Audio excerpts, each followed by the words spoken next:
Hello, nerds. Hello, geeks. Hello, gamers. Hello, dweebs. Hello, fanboys. Hello, fangirls. Hello, fan persons. Of all races, genders, and creeds.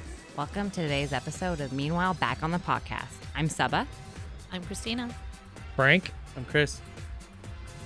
Meanwhile, back on the podcast, four colossal nerds named Saba, Chris, Christina, and Frank have set out to take on a great darkness that has enveloped the world of fandom.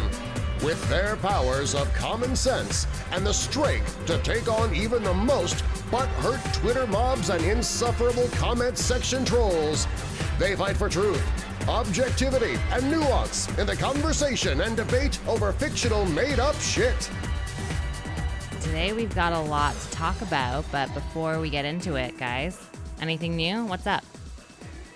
I'm a little annoyed that the first thing I get to read on my computer this morning is that NBC is bringing in this new streaming service called Peacock, which sounds really exciting and it sounds really cool. And their first project is going to be, well, the first thing that I heard them announce is going to be Battlestar Galactica, which I'm stoked about. Yeah, awesome. I love Battlestar, right? I've wanted another Battlestar show for forever, right? And Sam Esmail, is Esmail or Esmail? Either way, the guy that did Mr. Robot, he's the guy that's going to be helming that project. And I love Mr. Robot. So, two wins, right?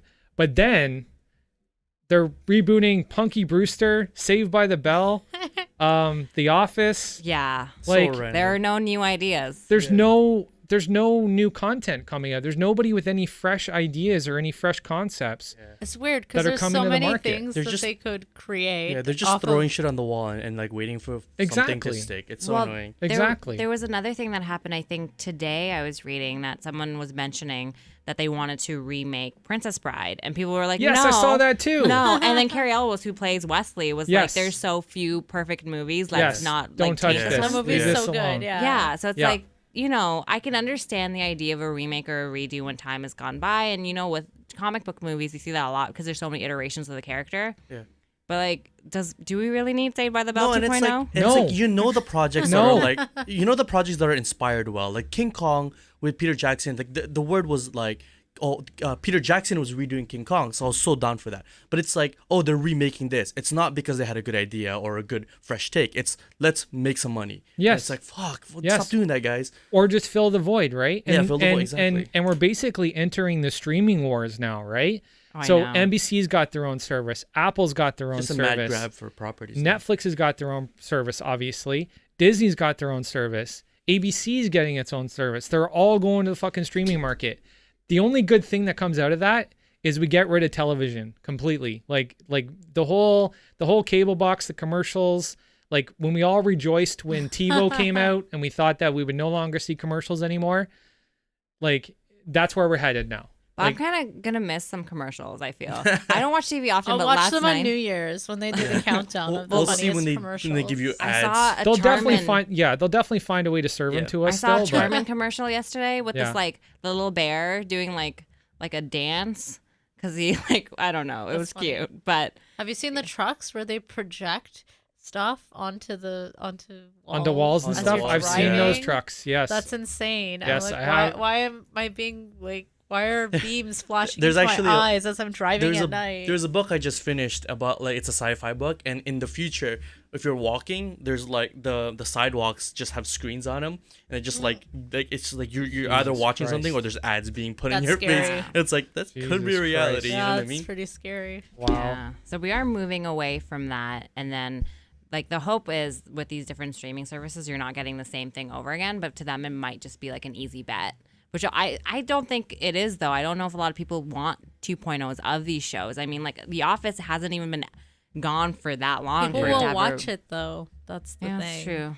You're right. There are shows who the heck watches Survivor? Why is that show still on? I don't know. I don't what watch was that Survivor. other show? Bachelor? There are people who watch it. Okay, we weren't talking about The Bachelor. Okay, it must have ratings. It must have ratings. Otherwise, people wouldn't. Yeah, they wouldn't put it on, right? I'm not a Survivor fan. I'm not really any reality fan. I watched fan. the first season of Survivor. It was interesting the first time when it kind of felt almost real. The first season was great of Survivor because we literally had no idea what to suspect, right? Yeah. Everybody was cheering for somebody to die. Everybody was like, somebody needs to get bitten by a shark or something But then crazy, there was right? a real version of it. There was one that was actually a race. What was the one that was a race? Amazing Race. Amazing Race? Oh my gosh, That was that kinda was cool. great to watch. That was way kinda better cool. than Survivor. Because couples would That was break kinda up. cool. Like you that would one see a was couple epic. fighting, and you're like, oh, they're not gonna make it. The show was The so good one for good. Amazing Race is actually the families. Have you ever seen Amazing Race? Like I don't know what they No. call it, but like it's their families or like teams. Yeah. And like the bickering is like huge in that show. It's the Yeah, best. my Yeah. family would eat each other alive Yeah. on that. Well, but yeah. speaking of remakes, and maybe not a remake, but like a soft remake,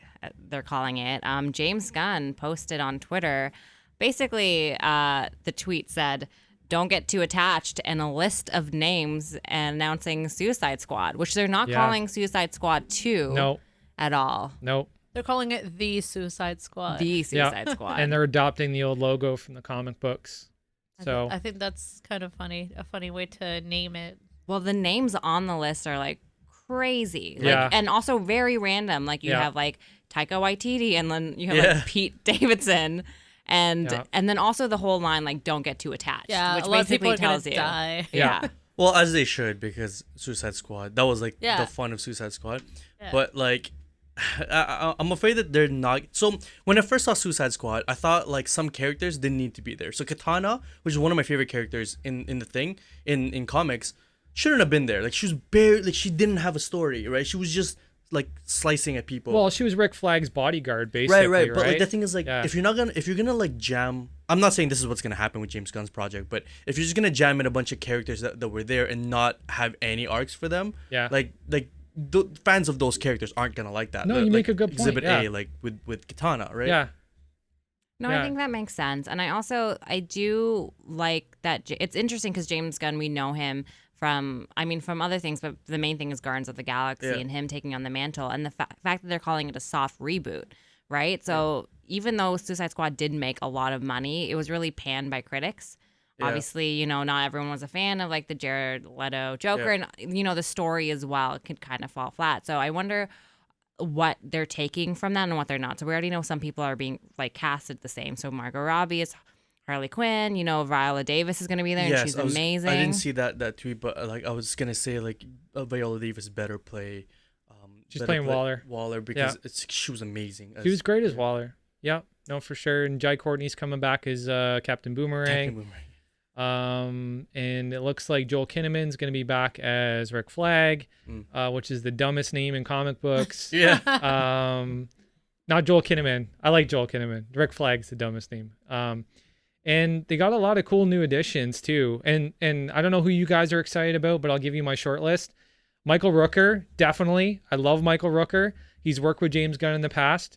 He played Yondu. You guys know how I feel about Yeah. Yondu. He's Yeah. a great character. Yeah. Idris Elba, holy Oh, shit. I know. Yeah. I don't think he's gonna play Deadshot. I think he's gonna be Bronze Tiger. That's kind of what I think everybody's gonna lean towards. And then Peter Capaldi's kind of interesting. He's like got that Doctor Who fame. But I don't see how he fits into like a particular cast. And honestly, I'm not too excited about the speculative characters that have been bandied about online in terms of like, this guy's gonna play this guy. These characters don't really sound that interesting outside of Bronze Tiger and maybe King Shark with Michael Rooker. Yeah, there's like King Shark, like Count Vertigo, Black Spider. There's a few of the names. For Peter, I can never say his last name. For him, like, I don't know what he would play. I could see him like being in Batman playing like Riddler or something. Yeah. A lot of people are saying he might be multiple man or multi-man. Multi-man, that's Yeah. what people are saying, but like I think he could play that character. I remember that one from the comics. maybe it's my lack of passion for the Suicide Squad. I know a lot of people really like the Suicide Squad. Apparently it was a really great comic book at one point. I just never got into the idea. Like if I went back to the first movie, I can pick out characters that I really like in that. Like I really liked El Diablo. I really liked Harley Quinn. I really liked Deadshot. But Captain Boomerang, like, how is that your name, dude? I got Yeah. really I'm excited. Captain Boomerang. I got like, really excited what the that fuck? Nathan Fillion's Yeah, on. Nathan that's- Oh, I'm Fillion. excited about Chris's Fillion. boy. And people I'm are excited saying he about might Fillion. be Booster Gold. Yes. And if Yeah. Nathan Fillion's Yes. Booster Gold, that means we're Yes. probably going He's to perfect space, for that role. and I'm really excited. Did you hear what Kevin Smith's speculation was on Nathan Fillion? What? Mark Bernardin is like he's a super talented writer, and he does the Fat Man Beyond podcast with Kevin, and his speculation is that Nathan Fillion is there to play one of the, like a Green Lantern.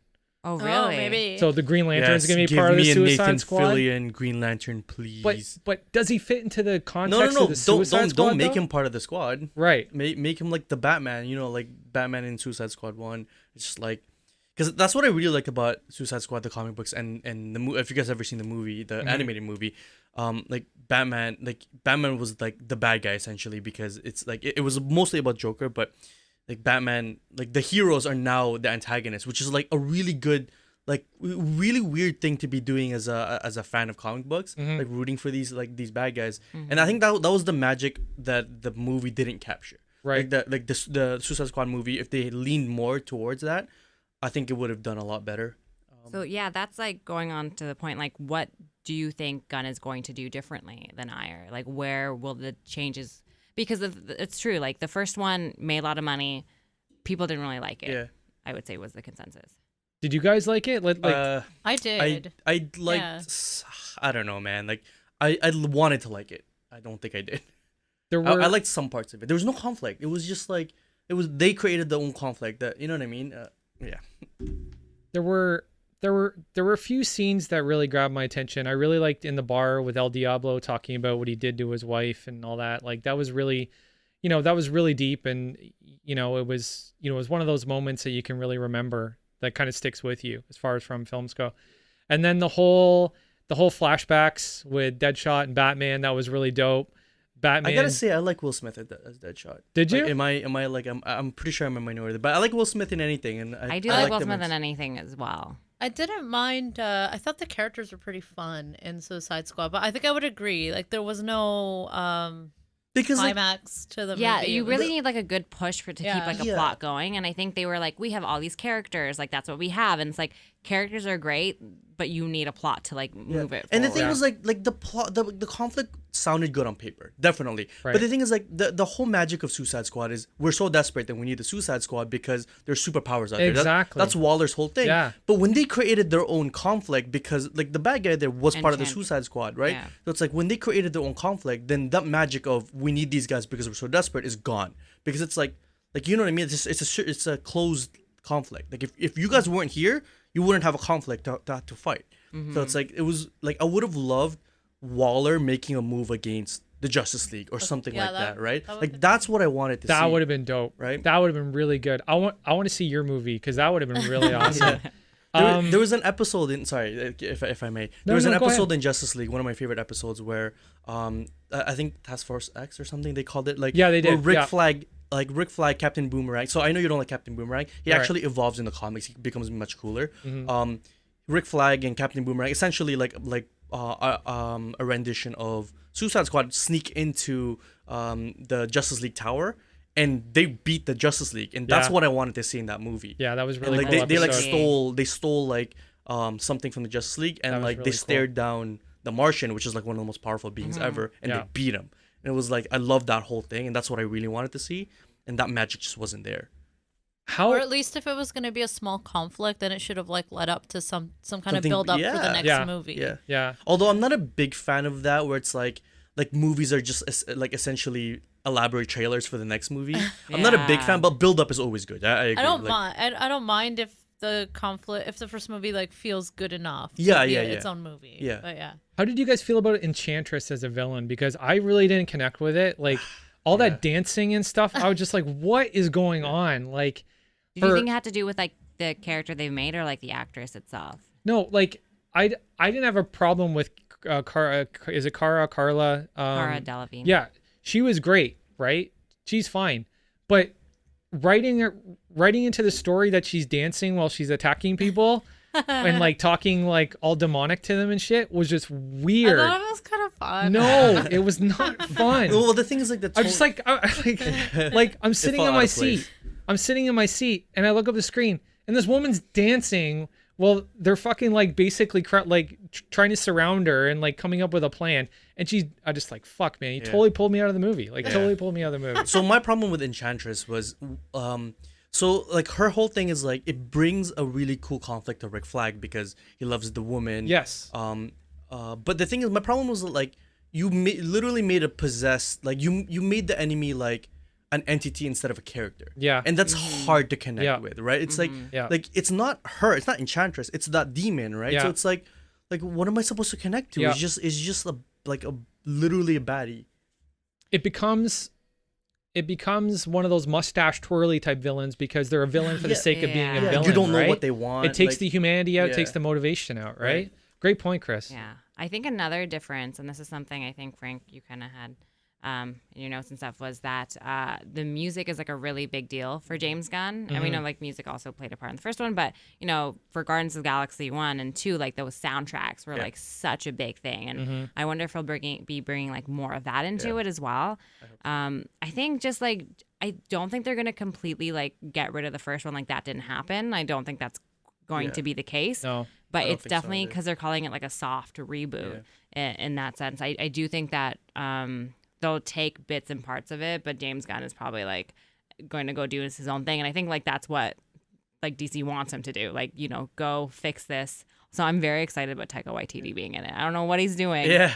But I love that man. I love that do love Taika Taika. Waititi is in it, yeah. And maybe this time around, Who doesn't like Taika? Like, there's nobody says anything bad about Taika like anywhere. Like he's literally he's the amazing. most loved with human Taika being. being part of the project, maybe now they'll like have the proper. So I don't know if you guys remember, but in the movie, in the first one, they had to do $1 million worth of reshoots because it was too dark. People said it was too dark. So all the humor was just injected as an afterthought, so it never fit properly. That makes sense. Oh. And, like if you actually would watch the Interesting. movie again, the jokes literally like you would end the scene and then they would play another scene of the same scene, and it was like Obviously, tonally like, completely different Taika because they Waititi's just injected more than just a a humor scene. And now he he just won his TIFF movie just won the TIFF award or whatever, right? He won some kind of award. Yeah. So he's obviously more than just like a comedic source.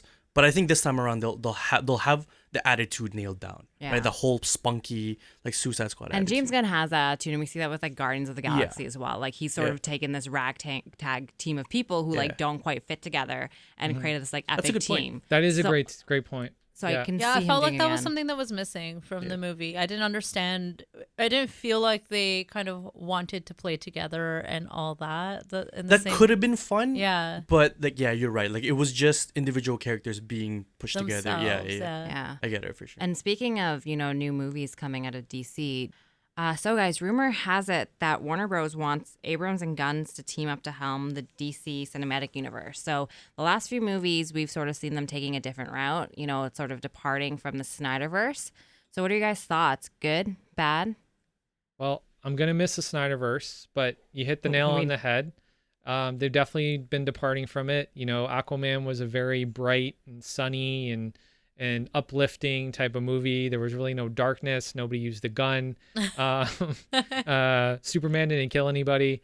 So they're definitely headed in a direction where they want to make things kind of light and airy. And this falls into J.J. Abrams' wheelhouse.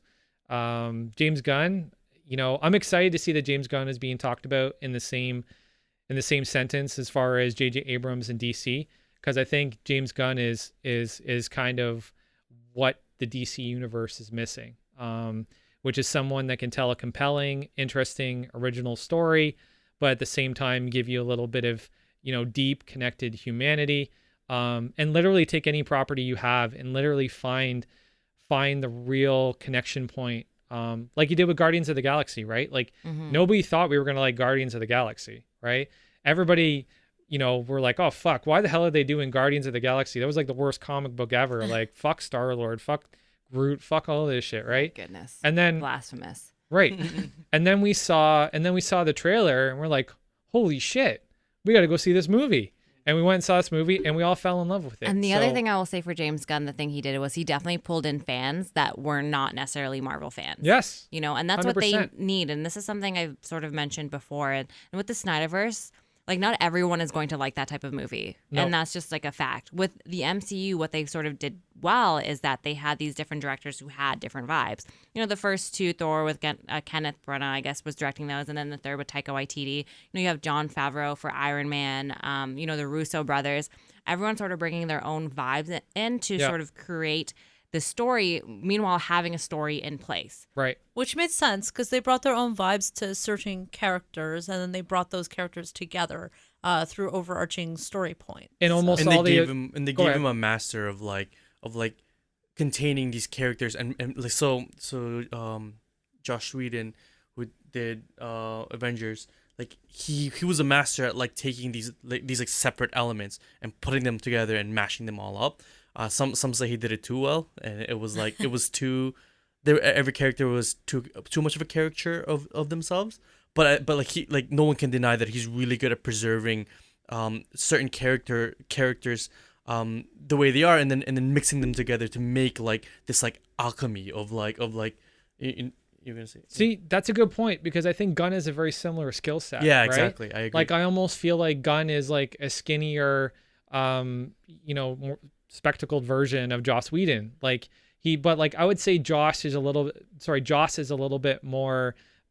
His dialogue is a little bit more true to the way that people speak and their emotional range. Yeah. James is a really good, he's a fantastic storyteller, and he really gets you to connect with the characters on a personal level. Like he's almost got that Spielbergian gene in him. You know what I'm saying? Yeah, for sure. So I think that this is going to be a great move for the DCU. And I think they've both had a lot of success with sci-fi epics and space movies. Yes. And Exactly. I think the DC universe really needs that right Yes. now. There's Yeah. so much that hasn't Yes. been brought into this universe yet. And I think these are the Yep. two that are going to be able to do that. Yep. Like we have 52 Earths. How Yeah. how have we not heard about other things happening on these other Earths? So- Yeah, and Yeah. I There's more than that. There's anyways. No, but I do agree, and like we said, this is rumored, but the fact that we have James Gunn doing Suicide Squad, and then they Right. also already have J.J. Abrams, and it doesn't seem like James Gunn is going to be doing a movie after Guardians of the Galaxy 3. It doesn't seem like that he's going to stay with Marvel. At least that's sort of like the feel. So I don't see why he wouldn't move to DC. And like I said, I think it's a good idea because, the MCU has sort of created this magic, and it's sort of spanned these years. And I think this is really DC's time to shine. And I think they need this right now. Like they really, especially what's going on with their comics and like people being afraid that that's not even going to be around anymore. I think this could be the chance to sort of rejuvenate DC, at least in the mind of the public. So going back to your first question, I'm just gonna touch up on Frank's point of Snyderverse kind of leaving our the tone changing. the tone change. Yeah. So I actually will be super sad when that goes, because in a lot of ways, like that's you guys are right. Like the Snyder universe wasn't for everybody, but it was like they were taking like these big risks with these movies, and I love that. I love that about. I really like Man of Steel because it really explores their character on like the deepest parts of this. So with Superman, it's like a lot of his stories are just like him punching people and overcoming obstacles and shit. But and those are like kind of the Superman stories that fall apart, and the good Superman stories are the ones that really test him, because he has this like line that he doesn't want to cross, and it's like the really compelling stories are those ones that put that line into question, like these very interesting villains that make him go out of his make him corrupt his own symbol. And it's like that's what the Snyderverse was like primed to do, and it's like I really wanted them to dig deep into these characters, and that was the instrument to do it. Obviously it wasn't like as primed to be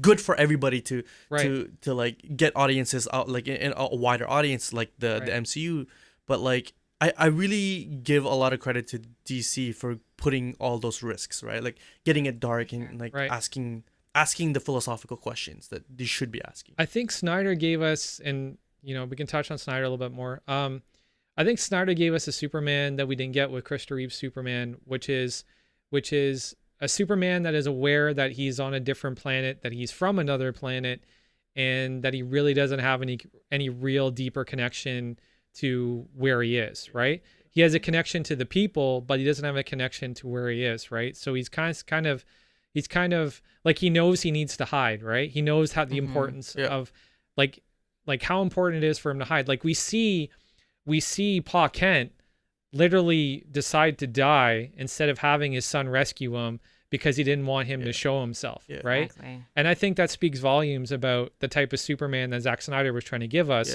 which was somebody who was living a real life, like and living in real circumstances, right? That's an excellent point, because actually I want you guys to hold your thoughts on this, because I have an idea about an episode where we compare different renditions of these heroes, and one of them is going to be Superman. But I do want to complete your point. Is I love that in the Henry Cavill Superman is like for the first time we see Clark Kent. Like the movie was half about Clark Kent. Yep. Whereas the other ones, Clark Kent was just like a plot device. He was a character. Whatever. It was just whatever. He was a right? character for sure. But in Henry Cavill, like you see him as Clark Kent. Yeah. And it's like that's something like it humanizes Superman in a way that he's never been humanized before. I think that's really true, and we do see him in a new light. We also see him with a bit of a scruff there. Oh yeah, Saba has a crush on Superman, and she's told me off air that Winter Soldier's all mine. Okay, that is not true. Got him. We're gonna have a whole episode just kidding. Okay. Trading. Anyway, but I do agree that like I also did enjoy especially Man of Steel. I really did, but in terms of like them bringing on new people, whether it be like James Gunn and James Abrams, like it's rumored to be, I don't think that means we'll completely move away from these movies. I think if they keep sticking to, I think what they realize if they keep sticking to one formula, it's not going to work. And I think James Gunn is a good idea for that. Oh, sorry. So I don't actually think that's accurate, because it wasn't like a movie formula. It was a tonal formula. So if we're gonna like reduce Snyder World into a formula, what it is I ask deep questions. That's what the Snyder formula is, which means your movie is gonna be vastly different. The Marvel formula is a formula, which is bring a spectacle. Exactly. Right? So so it's not gonna be, you know what I mean? Like it's not. Snyder's goal was to connect a fantastical story to some type of grounded reality, right? Yeah, grounded human struggle. Right. Like when we see how Batman reacts to what Superman does to Gotham City in his Wayne fight. Tower, Or sorry, was it Metropolis or was it Gotham? It was Metropolis. Yeah. Okay. So when we see what Batman witnesses Superman do, when we see Batman reacting like emotionally, like this is why he wants to kill Superman, because he doesn't want this shit to happen again, right? This is how Batman would really fucking react if this really fucking happened, right? And we get characters that are grounded in actual, real life circumstances, right? Like what would they do in the context of a real life circumstance where there's something like this happened, right? Again, like I want you to hold a little bit of this for the other episode, but like the whole controversial Superman killing Zod, it's like that is the best question to ever have been asked to Superman. Because it's like, what do you do as a Superman who can solve every problem except Zod this wouldn't one? stop. He will never stop. And Superman's like, I don't want to cross this line. Yeah. Okay, anyways, I can tell like this is going to be like a good thing to talk about, so we'll just stop it here. Let's get back on to Gunn and Abrams, because... Oh, just to be clear, I do like that choice. Like I don't think I said it before in my rant, but Abrams and Gunn, I think it's a good choice. Rumored, right? Rumored, right? And I want to touch on Saba's point. She was talking about not necessarily completely diverging from a darker DC, because I think Gunn is somebody that can maintain that and do it in the right vein.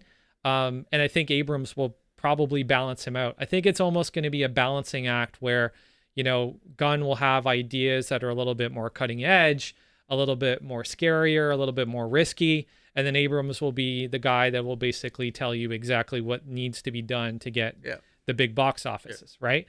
It's almost like left and right brain. Those yes, two. it is. They can just share a brain. I think that's great. It definitely is. Like it is, and this is what DC. This is what DC needs. Like Kevin Feige's a freak of nature, because he does all this stuff in his one brain. Like he knows the box office, he knows how edgy he can get, right? He has a great talent pool with the Russos and with Joss Whedon and with John Watts and who am I leaving out? Taika Waititi, right? They have a great creative pool of talent and they all work together, right? But DC has never really had that cohesion, and maybe we'll get that now, which can kind of get us going off in the right direction. Now, we were talking about maybe them getting back to a place where they can tell a story with a connected universe, right? But if we look at all the projects that are in pre-production right now, Matt Reeves' Batman, the New Gods from Ava DuVernay, and the recently completed Wonder Woman 84. There's no way these films fucking will connect. Like, there's no honest, no way. Okay, like Right? here's the thing. So the DC, everybody knows, like, okay, I don't want to get into that. I'm just gonna skip that. So the DC animated movies, Yeah. like everybody knows is like They're interconnected. They're interconnected. Yeah. But my point is like, well, actually not all of them, but like Most of them, most though. of them, yeah. Yeah. So everybody knows that DC's kind of winning in the animated movies. They're great. So I They're love the animated fantastic. movies, and the Yeah. thing is, like, with the animated, like the fans of the animated movies, they really do give a lot of credit to the fans because they tell these stories that don't necessarily have to connect. So, for example, Gods and Monsters, one of my favorites, Yeah. has nothing to do with any of the other ones, Right. right? Flashpoint has like really nothing to do with anything because Right. it's like whatever. Flashpoint's But fantastic. they give the audience a lot of credit because they can tell you a story and it's like, this is a different Batman from this Batman, Yeah. and the fans get it. Yeah. And it's like I think, like, in a way, You could draw it different and make it feel totally different too. So I think when you're dealing with animation, No, okay. So it's here's the like- thing: it's like the problem with DC is that, like, it's confusing the fans. There's two Yeah. Flashes right now. Yeah, There's exactly. two Flashes, and there's probably going to be 2 Green Arrows. There's too many Batmans already to count. So it's like with the animated, the animated. Let me finish. Yeah. With the animated, like, movies, it's like they give the fans a lot of credit because they know that, like, Batman Bad Blood is just Batman Bad Blood. It's gonna be a different Batman from this Batman, whatever. So, like, I think if we get to a place where DC can spit out movies and fans will just know that, like, it's not necessarily this character and there's no confusion, they'll be in a good place because we've had the connected universe thing. Yeah. Like, I'm okay with them hopping from here. It's like different Batmans, different ways of story because it works really well in their Well, I animated. think what works really well in the MCU is literally putting those little trailers at the end and saying this movie is going to connect to this other movie. That's in good. this way. That's good But- in a marketing Good point. perspective. Yeah. In terms of like the animated And it's not movies, Chris, confusing. I think Right. I think the people who tend to watch those movies tend to be fans. Yes. Like, That's exactly what I mean. I think Yeah. that's like the main issue They're because reading a the lot of comics. the populace Yeah. who goes to like the theaters aren't Yeah, necessarily yeah. fans, and Yeah. like I personally would be able to figure it out in my head because Yeah. like I tend to like sort of think that way anyway. But I think in the larger audience, So see, that's exactly what I mean. It's like that's the risk they run. But the thing is, like, okay, think about it like this. So they do movies. So the Marvel universe is a connected universe. So think about it this way: DC universe can make Batman No Man's Land, and like, because Batman No Man's Land is like a cataclysm hits Gotham City and it stops becoming about crime fighting and just becomes about survival. That's an amazing story. You can't tell that story in a connected universe. Right. But if they do it the way they did it in the animated universe, Right. obviously it's problematic with the fans. But let's just take my perfect world and just Chris's have it out. world. They can tell that story, and we can have that insular story by itself, and it's gonna be amazing. And then it has nothing to do with any of the other ones.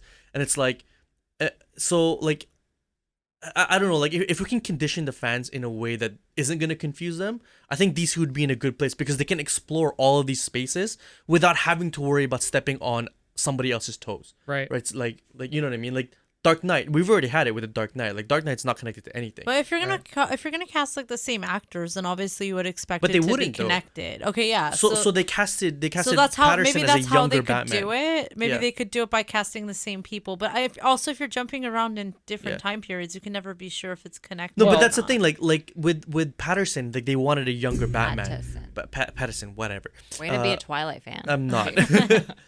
Team Jacob. So I'm Team Jacob. Stop this. Okay. keep so like going. they wanted a younger Batman. If they wanted a whole connected universe, they can never do that. Say his name. Robert Pattinson. Robert Patterson. I was gonna say Edward, but they can never have that Batman, right? But with my perfect world, they can do a younger Batman, and then Yeah. they can do an older Batman, Let's and go they to Chris's perfect world. yeah, fans, just stop being confused. They're all not Yeah. connected. So here's the thing: there is that thing. So I'm they're asking doing too the Matt much. Reeves like Batman as well, and he will be younger, and so it'll be interesting to see how they're going to progress if Abrams and Gunn do take this on. Like, how will they create this extended universe?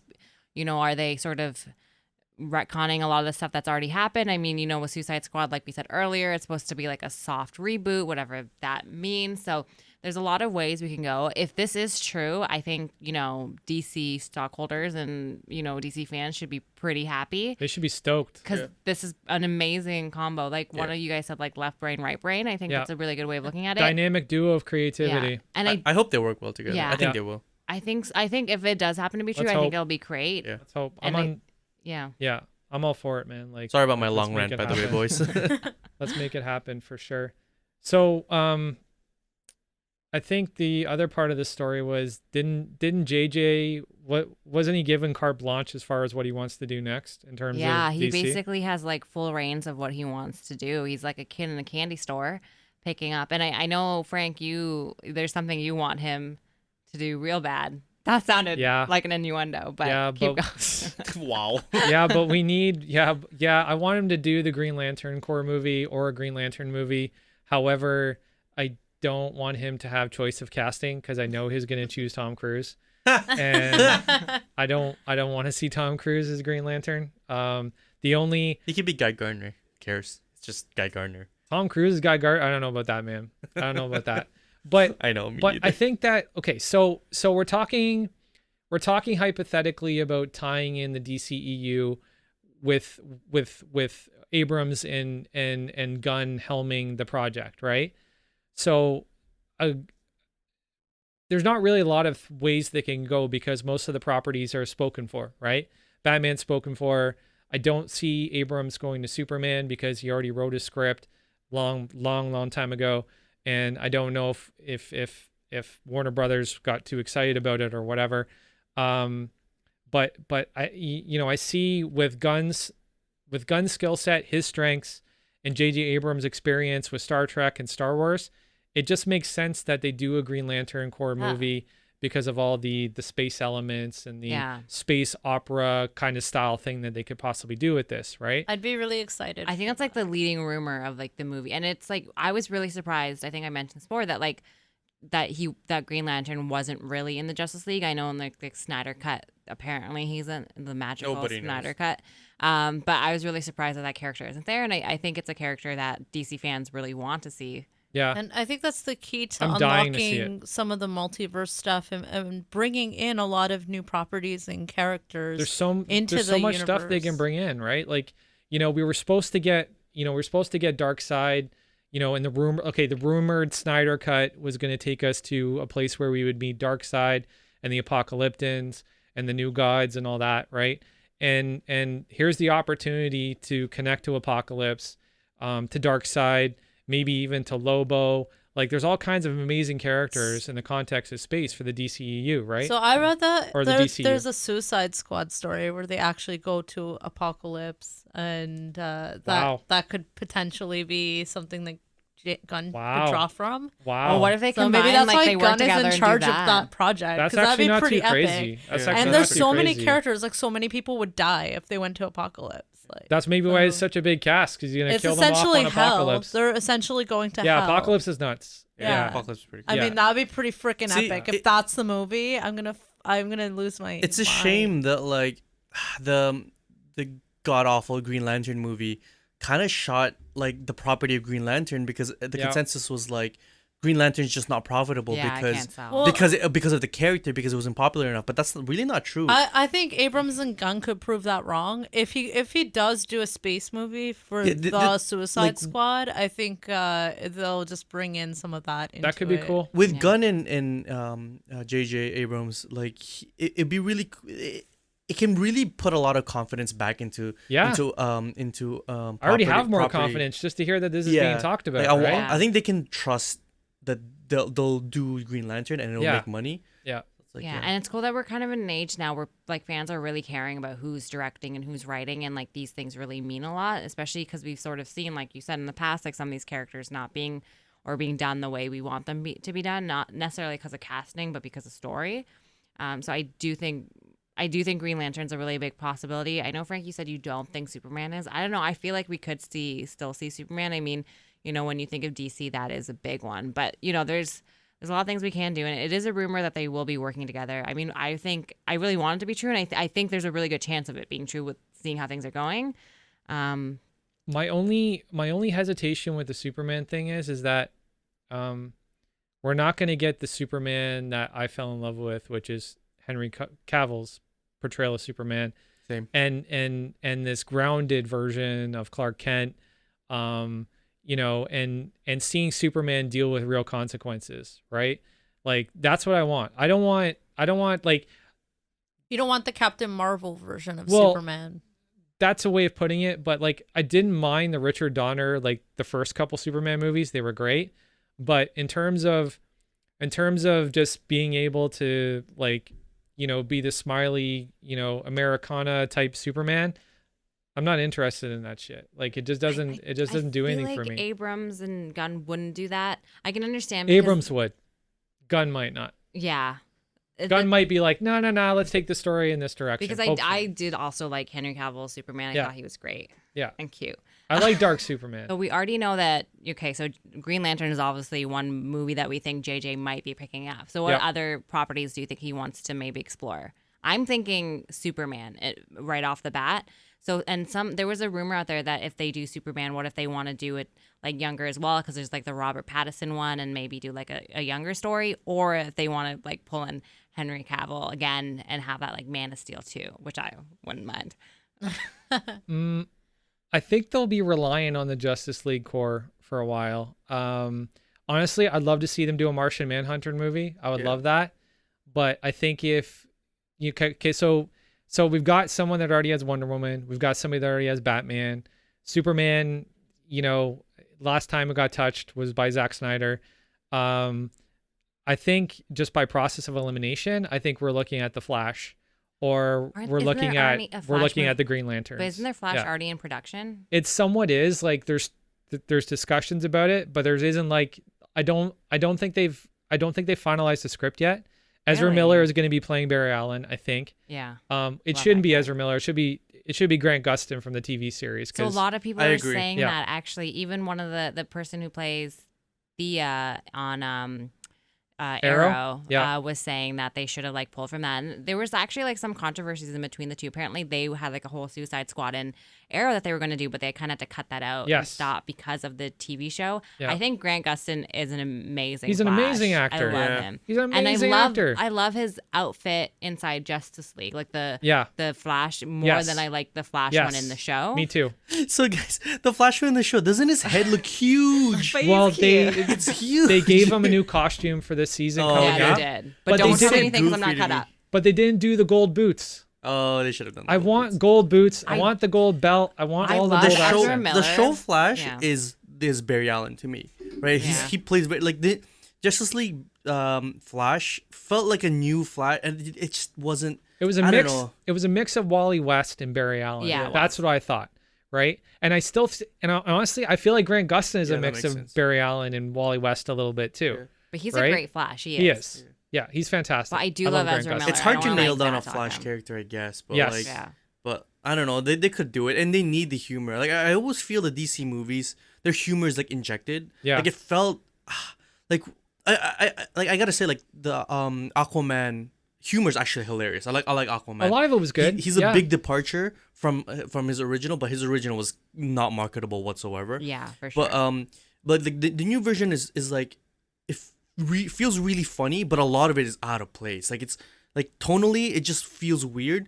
But I think they're going in the right direction. Aquaman does, yeah. Yeah, like not all the time. Like it just feels like some shots weren't originally scripted, and it was just like, we need more humor. Let's throw in a joke or two. Yeah. I think like some of the characters also, like, I don't know, like Ben Affleck isn't like naturally funny, and I don't know if his character should be. But my point is that like, there's your source of humor is Barry Allen. He's always been the funny, like the funny, cocky, like kid, right? Like it's so easy. Just put it like, I don't know. I just want a Barry Allen like do that like a bit in Justice League. The thing I loved about Justice League actually, guys, is like when he infiltrates like Barry Allen's thing and he opens the door and there's a K-pop song by Blackpink playing. I'm like, oh my gosh, it's Blackpink, and everyone was like, what? I thought you were gonna say a different part.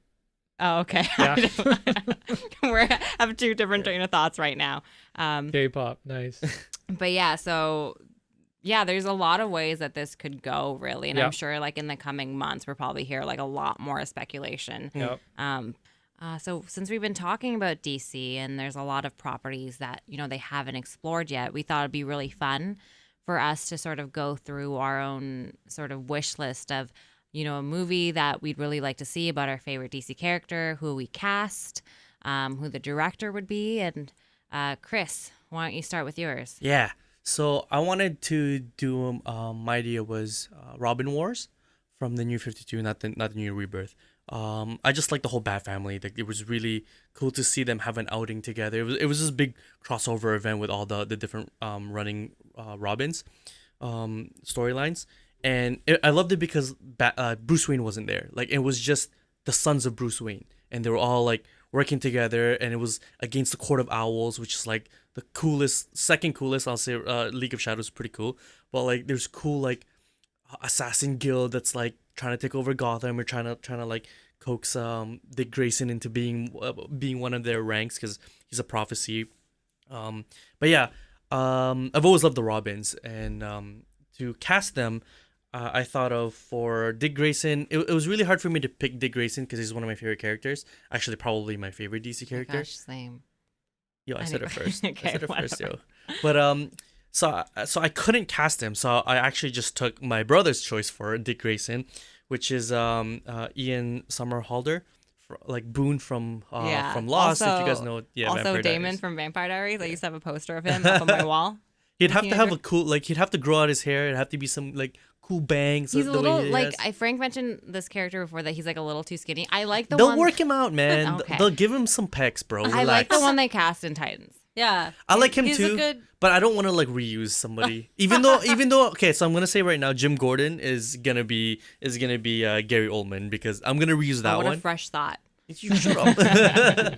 But yeah, I do like the Titans version of he's really dark and cool. But for this one, I'd want like a more cheery, not less of a dark, because we are dealing with Red Robin, Red Hood, and he's kind of like the Dark Robin, and I want like a lighter Nightwing. So for Red Hood, Jason Todd, Sam Witwer.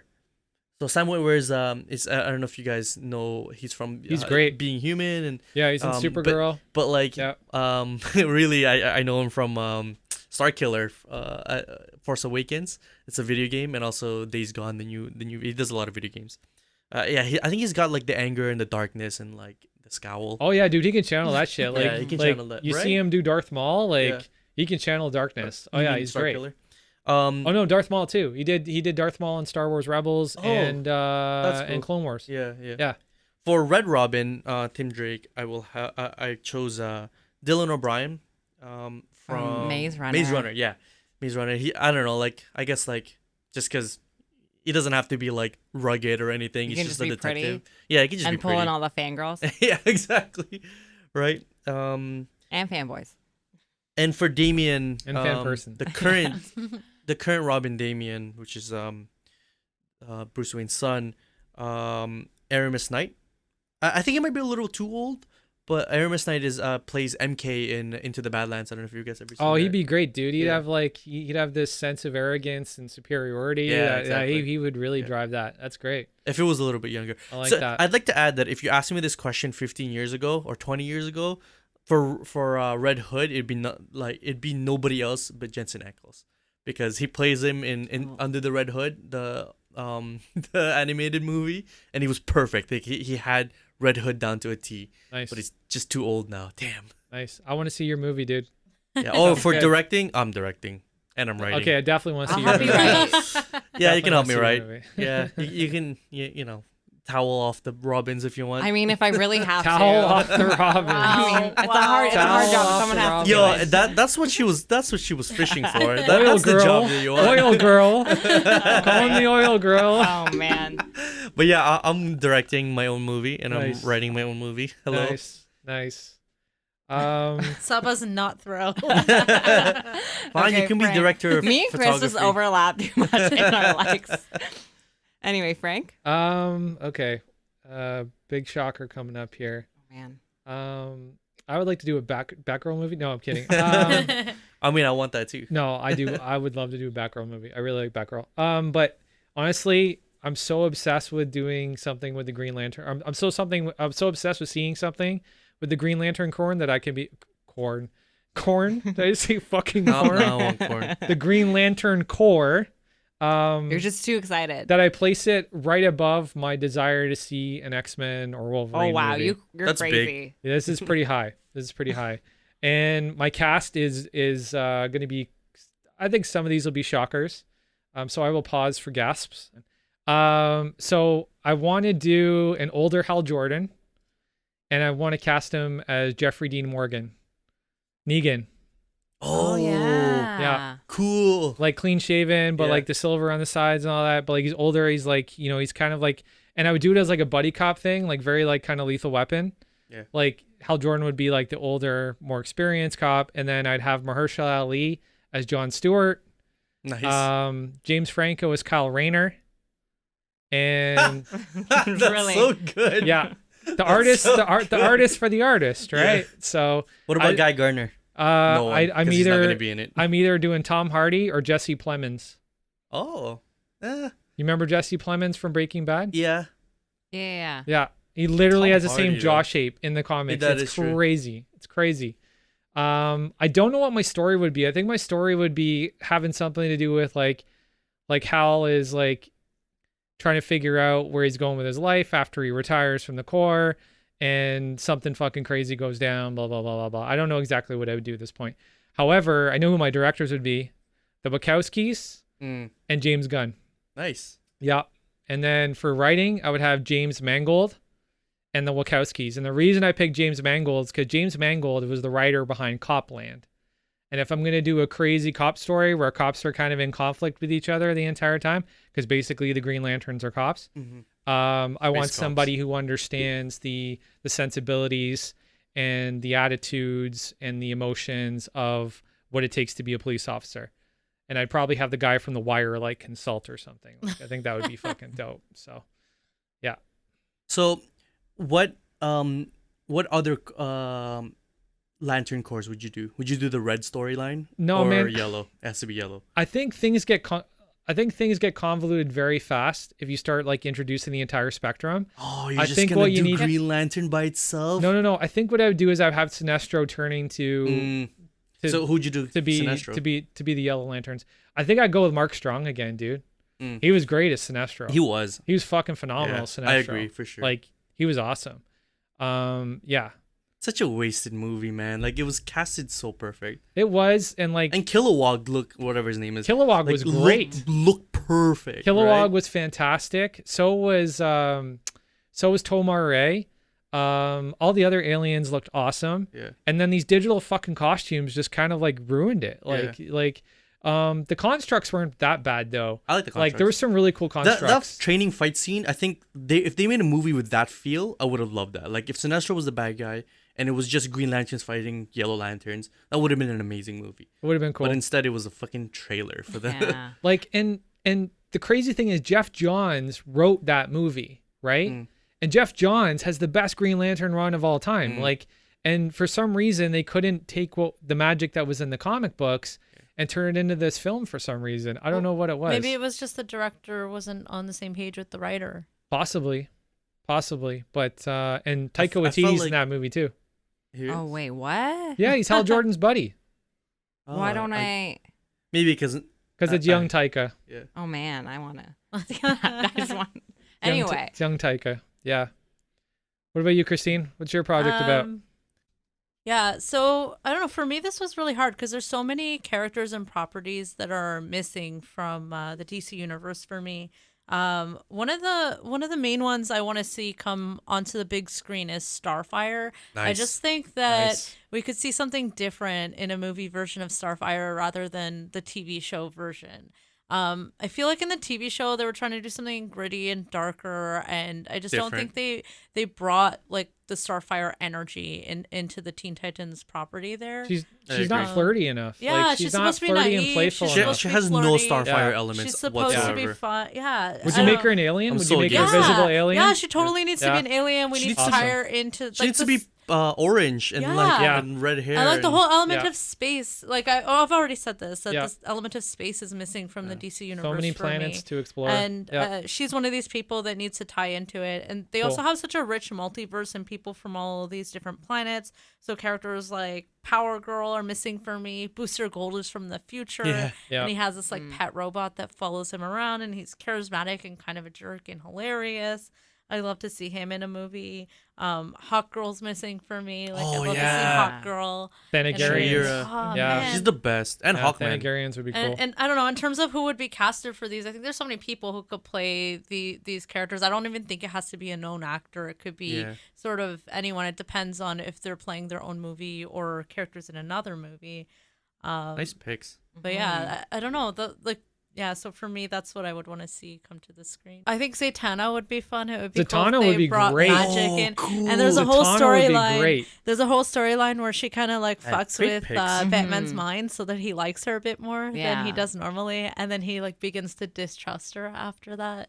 Man, we So- can pick more than one. I want to Yeah, pick more than man, one. like- Do you guys know that all Zatanna's spells are just backward Yeah, words? yeah. She just says I the words do She back. just remember says that, words yeah, backwards. yeah. It's pretty funny. That's what sucks to me about the DCEU. It feels like they keep rebooting things and doing sequels. But there's and so many. I feel like there's so many There's so other much rich material. There is. characters. I There's think so Teen much Titans material. alone, like people, Yeah. I don't know if People Hollywood love the Teen understands Titans. like the popularity of Teen Titans. Like Teen Titans It's is so huge. popular. like how do you get into the DC offices and not watch every episode of Justice League and Right, Justice League right, Unlimited exactly. Yeah. and get familiar with the content and go, you know what? That's a really rich character. I really want to dive into that. Like, why are you just basically like, so superficially trying to create these stories? And I'm not saying that about Snyder. I think Snyder really There's kind been of like gave us a 18 deep dive. Batman movies or something. How Yeah. many? Like, how come we've never seen some of these other I know, characters? Yeah, and then exactly. also What the like for hell? me, I like agree with with that. Chris Yearpol's, like I I agree with really that. love Robin and Take a Nightwing, and risk. those like iterations of that Yeah. character, and like oftentimes when it's in movies, like Robin is just relegated to this like Yes. side character. I'm like, no, he Yeah. has such a rich history, yeah, and like yeah. there's so 100%. much And you they could could do. make him evolve so much if they Yeah. took him and like moved him across movies. They could do an overarching story arc. For No, him. and also like not even just characters, like not even like heroes. There's a lot of like anti-heroes and villains that they can make entire Lobo, movies dude. out of. No, dude, Lobo would be fucking for me, amazing as a movie. Since you pick more than one, if I Yeah, may go pick for another one, it. Deathstroke. I want to see a Oh, goddamn. yeah. If you guys know Deathstroke, he's like the assassin, the main assassin in what do you call it, in DC, and he's just a superhuman assassin. Dude, this dude took out the Justice League at one point all by himself, and it's like I want to see that movie. You know what I mean? Like you have. Not only do you, like your point is like you not only have so many like heroes to choose from that you're not doing, your Yeah. villains can stand on their own 100%. Yeah. There's so many it's more like- villains Yeah. too. Guys. Yeah. And there's another story arc where like Zatanna and Wonder Woman have to team up to fight this like one villain because like nobody else can. Everybody else is busy or something. So Got yeah. things to do. Yeah. Well, you guys are like really like serious with your picks. So I All right. picked the Reel lead- us in. So I would really want to see a movie of like the Legion of Super Pets. Yeah, like How are you gonna say the cast that, Legion of Saba? Superheroes? no, so there's like Holy Crypto, shit. there's Streaky the Super Cat, there's I think Comet, yeah, Comet the Super Horse, and then That's so Beppo the Super Holy Monkey. shit. And I was like, I want like a dog movie. The I want a market, horse. the market would be so primed for that right now. But can I tell you what when I was looking it Holy up, shit, that's I a was great like, idea. right? But then you know what I realized? I was looking it up, and apparently, so Jared Stern, the person who made the Lego Batman movie Yeah, and yeah. also the Ninjago, is actually writing an animated DC Super Pets nice. movie What? right now. Nice. And apparently, I'll see that. it's supposed to come What? out May 21st, 2021. There you go. It's animated though, and I'm like, no, give me that live action. I want a thinking horse. I want Crypto there with his like cape. I wanted And I Crypto want so Taika bad Waititi to as a direct kid. it, because if anyone's gonna direct a movie about a whole bunch of animals Yeah, saving okay. people, Yeah, that's it. Okay, I like the idea now, but because I'm a marketing guy. The market is primed for something like this right now. Okay, so like I would totally do this. But you're talking about doing live action, so would something love a live so action. so something similar to The Lion King, basically, right? No, I want it to be like Wishbone cross Beethoven / Airbud. I want it to be like Airbud, like The legit. only problem with all these animal movies, especially like in the Disney universe, they don't express themselves. You can't you can't read any emotion on their faces, right? Yo, I could feel Unless you what computer everybody was animate feeling, some of that man. shit. I felt that shit. What about Free Willy? Man, Homeward Bound. Homeward Bound was there's the best. so many. Wishbone. Oh my goodness. shit. If that, Snow if you Dogs. do that in Snow Dogs is such a Cuba good Gooding movie. Jr. is the best. That is such a good movie, and I will die on that hill. Oh I my think God. they're Yo, gonna I have to. agree. No, for sure. I'm with you. That movie's What about the My best. Little Pony in live action? You know what? Do it. This is gonna be a whole new genre. I can't wait to see the response we get on our That's IG good. page for this stuff. Holy Guys, I shit. know if you support me, Yes. you know. Can I just say come to I our- wanted a golden Hashtag- retriever because of Crypto? Yeah. Like, Crypto's the best. I love Crypto. Yeah, and for the casting, I would have to go into like all the shelters. I would have to I would pet all the dogs and find all the cats. I think I would just adopt like 80 million animals. Like I want to personally be Oh there my for the God, so casting. Hashtag make Saba's movie. Yeah, please. All right. Wow. Holy So, shit, yeah, dude. We That'd all be have fun. some pretty great ideas. Yep. You know, if you guys, if anyone from DC is listening, I am copywriting some of my ideas right now, so please reach out. me up. Moving over back to Marvel and the MCU, so we do know Phase 4 is starting, and one of the first movies out on the roster is the Black Widow movie, which we just got news that Robert Downey Jr. will be making an appearance. In my head, this kind of makes sense. It does take place in the past. But my question is, how much do you think he'll be in the movie? Is this just like a cameo role, or is he supposed to be some sort of main character? Cameo. I'm leaning on cameo. Like Like a few scenes here or there? like an arms dealing thing, and he's there like selling weapons. That's a good pull too. So I came up with something a little bit different. I thought maybe Tony comes into the picture because of his expertise with technology, or the fact that he's a genius and he's a proven problem solver, right? Like it would be more something like that. But as far as the weapon stuff goes, that's a good pull because we're dealing with Russia, right? Yeah. We're dealing with Russia. Tony's not necessarily in the weapons business when Black Widow happens, because Black Widow happens around after Civil War. So he's out of the weapons business by that point. But I'm sure he has contacts and he knows people that can help facilitate, certain intelligence operations or whatever, right? So I think I think you're probably right So about there's that. I a was lot of leaning- speculation about what this scene is going to be, and because of the timing of the movie, people are saying it's going to be between Civil War and Infinity War. Yeah. Yeah. And people are saying that there was a deleted scene in Civil War where Tony tells Natasha to run because people are after them Yes. because of their actions, and Yep. they think that Oh. that is the scene that's going to That's be cool. used in the Black Widow movie. Oh, what? And that's going to be the Oh. cameo. So a lot of theories are just saying it's just going to show up for a little bit. But and it it's made it gonna sound like be- he's actually going to like be on set. Yeah, that's the way they're making it sound. I don't think they're just gonna pull a delete. Like I honestly think that it'll be like he'll play Maybe they'll some reshoot sort the of. deleted scene. Sorry, They could reshoot the deleted scene. they could, but I don't think you drop news like this and then give us Yeah. a fucking scene that short, right? Mm. I think you literally have to pull him in to do something that's Like a critical scene. to the story, Yeah, right? yeah.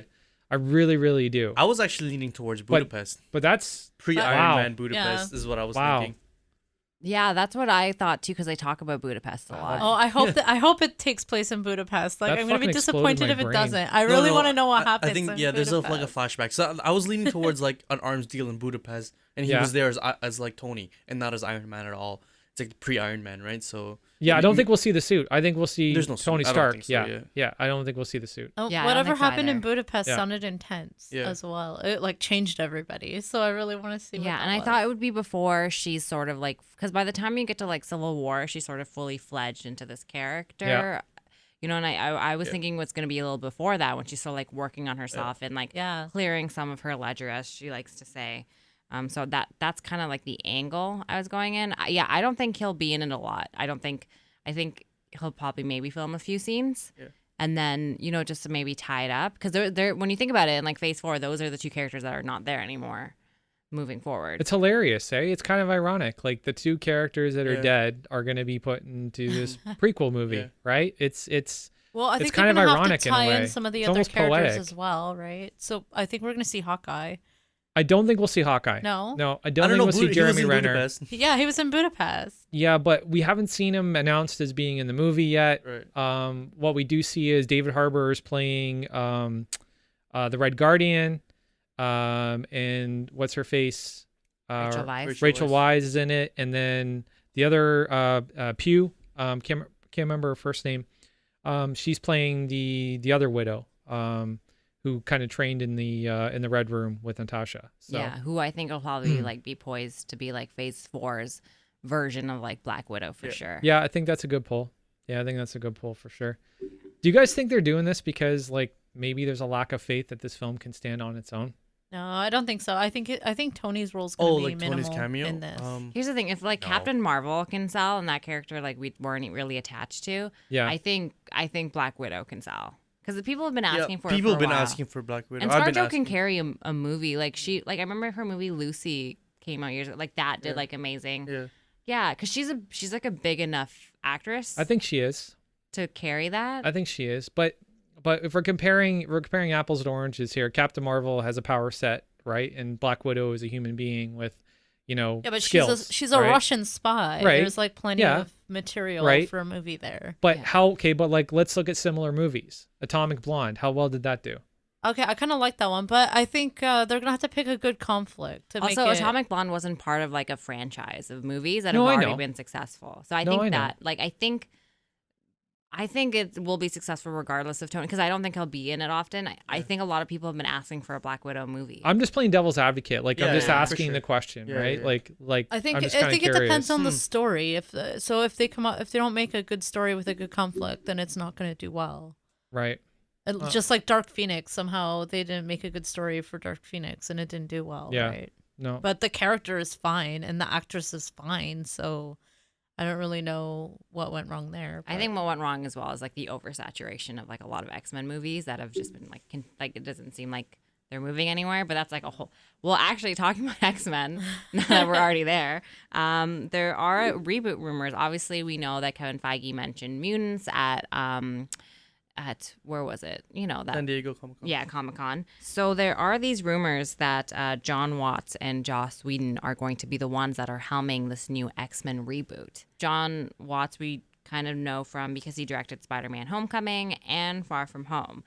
So we might be expecting a vibe like that for the mutants. And then apparently they're supposed to be introduced somewhat in the Eternals, I guess. But there's been a lot of like casting and names being thrown around for like who's going to be what, and a lot of these are speculation. There's been no offers made. There was one that someone mentioned of Denzel Washington, I think Magneto, and then I heard this character actor Giancarlo Esposito. Yeah, who plays Gus Fring on Breaking Bad. But I also heard somewhere Bryan Cranston also for Professor X. But again, there's been no offers made as of yet to like any of these.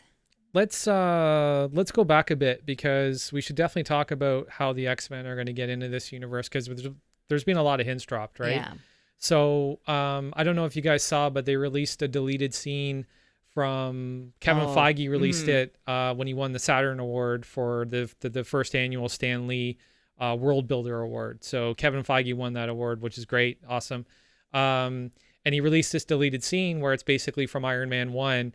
And it's Samuel L. Jackson playing the role of Nick Fury, and Nick is talking in a very kind of poetic way about the world as it is, and he's talking about superhumans and gods and da, and he drops the word mutants. Yeah. In Iron Man, right?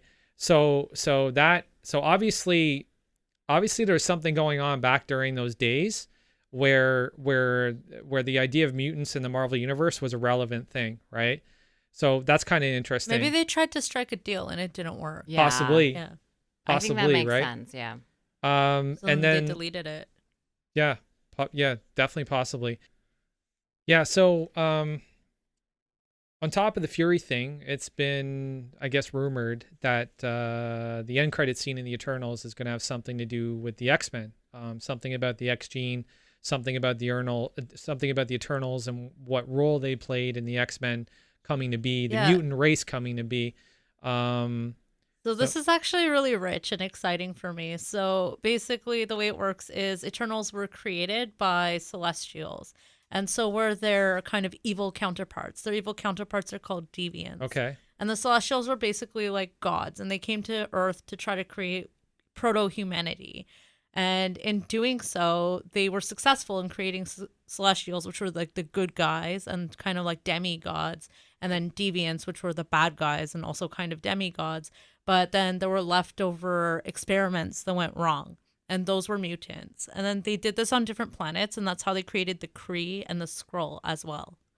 The Kree, okay. So holy shit. So That's that a means lot. So this is like This is this gonna is tie so rich. everything, It yeah. can like they can tie everything into this. So so this is a movie- creation story. They're basically telling a creation story. Oh, I want to see this movie. Yeah, I think mean, the I wanted to Eternals see it was already. created even after some of these properties already existed. Okay. So it became a mythology after the fact, and then they just started building off of that. Well, that definitely explains why Namor is the first mutant then, because he's from Atlantis. Yes. And if Atlantis is an older civilization, then that makes sense. And Thanos is a deviant, and Ego was also. I don't think Thanos is a deviant in the MCU, but in the I'm not sure in if the in comics, the he is. comics I he think definitely he is. will Comics, he's a be. I think deviant, they're yeah. going to tie it into it. So because Thanos is gone, I think they're going to bring us other villains in the overarching story of Phase 4 of the MCU. And I think they're going to be godlike entities as well. Interesting.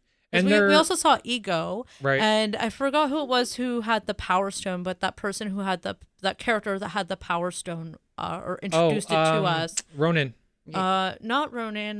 There was another godlike being that I think was a celestial as well. Power Stone? I thought it was the Power Stone. Oh, you're talking about the one in this like when we first meet the Collector and they're showing this scene. Yes. Yeah, but the Collector is not a celestial. Oh, okay. The Collector lives in a celestial's head. Okay, there we go. Yeah. Because I know there was another Yeah. tie-in Yeah, to Nowhere. celestials. Yeah, there. nowhere is a decapitated, empty celestial head. And That's we went to basically it. Titan, and Titan, Thanos is the son of a celestial, and he came from Titan. Yeah. So Right. Thanos' family is from there, and he told us his whole story about how his planet Right. got overpopulated, Right. and he was the only survivor because of that. Yeah. And that's why he kind of got obsessed with eliminating half the Earth everywhere, so that other planets wouldn't become overcrowded the way his did and end that way. Interesting. Yeah, there's a lot of like history there, and I think it will be probably like you said, like an overarching movie that's probably going to tie in a lot of these characters in. I love mythology, so for me this is Yeah. really fun, and like the fact that there's kind of already these like gods in the world of the MCU kind of makes sense anyway. And the fact that it's leading to the X-Men Yeah. actually too, which I mean that's a good I mean, way I to hope that that's how the X-Men come into the universe. I think that's the only way they can do it. I think that's the because only way they can do it now. It would be too random for like, oh yeah, like this is our institute. We've already existed and like seen all of this like happening, but we just kind of like sat out of it. The only other But likely it seems explanation. like they set it up for this. Like it seems Yeah. like this is why the Eternals is here. I honestly think that like they wanted to tell a Marvel creation story. That's exactly what it sounds like to me. You know, it sounds like from what I read in terms of different panels in the comics, like this is another Jack Kirby creation, right? And Kirby was a guy that was a big fan of pantheons of gods, right? So apparently, you know, this pantheon of gods, their names are so close to the names of the Greek gods and the Roman gods that they get confused for them. And, you know, society, these civilizations develop worshiping these guys when they're actually the Eternals. They're not necessarily Roman gods or Greek gods. So that's kind of interesting. Now this gets me more excited about Joss Whedon being on this project because Joss is someone that can tie all this shit together. If it actually is the Eternals that bring in the X-Men into the universe. The only other explanation I see for the X-Men making their entrance is Doctor Strange and the Multiverse of Madness. That's the only other way I see happening. Yeah. But the fact that Joss Whedon is going to be involved in the project, that gives me a lot of confidence that it'll be done. It'll be nice, done right. Yeah, it's nice to know when you know that there's a fan involved in a project. Yeah. You know, because as a fan of these things, that's what you want. Like fans understand like how much it sort of means to you, these movies and these ideas that you're sort of taking onto the big screen. Yeah. So it's nice when you know there's someone there who's like, you know, knows the material and is passionate about it. Yeah, I'm excited to hear people, you know, actually talking about this. You know, it means that there are people behind some closed doors at Disney who are really starting to get their shit together, and they're starting to bring this to, the creative table, and people are actually starting to think about it. They're starting to think about who they're going to cast. They're starting to think about, you know, exactly what's going to happen in terms of the story and the direction. And speaking of casting, Saba mentioned at the top of this thing that they're potentially looking at Denzel Washington to play, you know, Magneto, and they're also looking at Giancarlo Esposito to play Professor X. Now, I don't know what you guys think, but to me, this is fire where there's smoke, right? In terms of this move towards diversity. Yeah, so they've full out stated that is what they're going to do. I know. That they're going to create diversity in this. I know, and I'm okay with that. But like, I want to get your guys' take on the Denzel Washington idea. You go first, Chris. So, with Magneto, namely, I disagree with it. Yeah. Me too. Because Magneto Historically, it doesn't make sense. Like, Magneto has a story. Like there is a way to make it make sense, though. I'll go into it after Chris. Oh, okay. Sorry, go ahead. Well, I mean, yeah, it's just like there's so many other characters. Like Magneto has a story. Like it's very rooted in his character. I don't Which is like World War. Yeah, I mean, World War II. Denzel Washington is like he's clearly a big supposed name, to be obviously, Jewish but and like German. Yeah. So Yes. I don't know yeah, how. he's a Jew. He's a Holocaust survivor. Like how? Do you have a way that they're still going to make that work, or will they choose a different way to make him a minority person? I don't know, man. Like Chris is saying, Magneto's character is largely tied to his Jewish heritage, the fact that he lost all his loved ones in a concentration camp during the Holocaust at the hands of the Nazis, and this played a major role in his development. He sees the world the way he does because of what happened to him as a kid, right? That's the way he I don't see I so can do see you a see them direction. modernizing this? So instead of him being Jewish, he's going to be black I could and see from a poor place in New York or something? I could see them do that, but I don't want to see it. I'm not interested. Magneto. I'm not interested. This is my thing though as well. So for this casting, there's been no sort of actual casting that's been done, and I think sometimes people like to throw names out. In my head, I don't see Denzel Washington doing an X-Men movie. I just don't. I don't he does, plays, he's in he did Fences. I just don't think this is. I think a lot of time people like to kind of shoot names out there, and I could be wrong, and next week or yeah, they did it, but I think it's more I don't really know if I trust the source completely.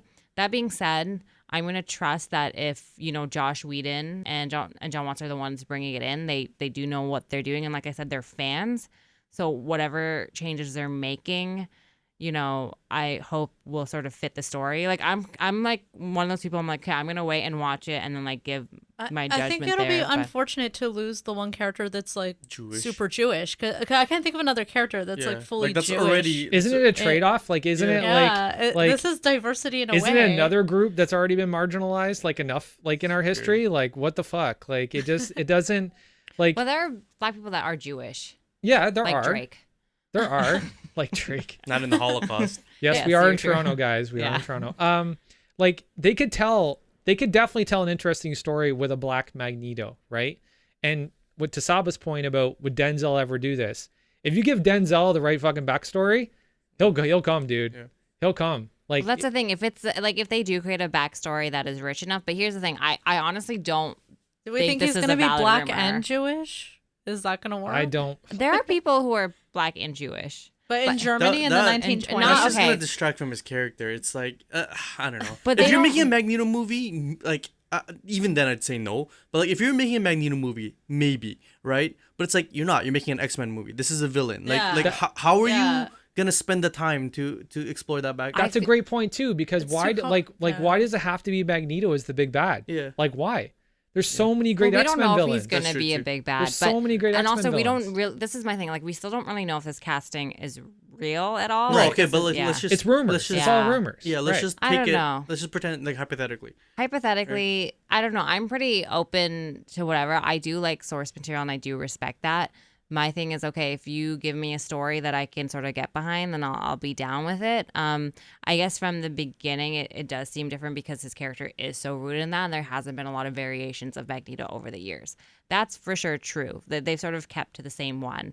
But also for Professor X, if they're changing up, whoever they're thinking of casting for that, which was that guy's name. Giancarlo Esposito. Yeah, so I it think would they seem it'd be can- like a different story altogether, basically. I think that would be less complicated to do a Professor X as a person of color. I think it could make sense because Professor X is from a wealthy family in New York, so you could get away with that. It could, but I don't we all watch the animated series, right?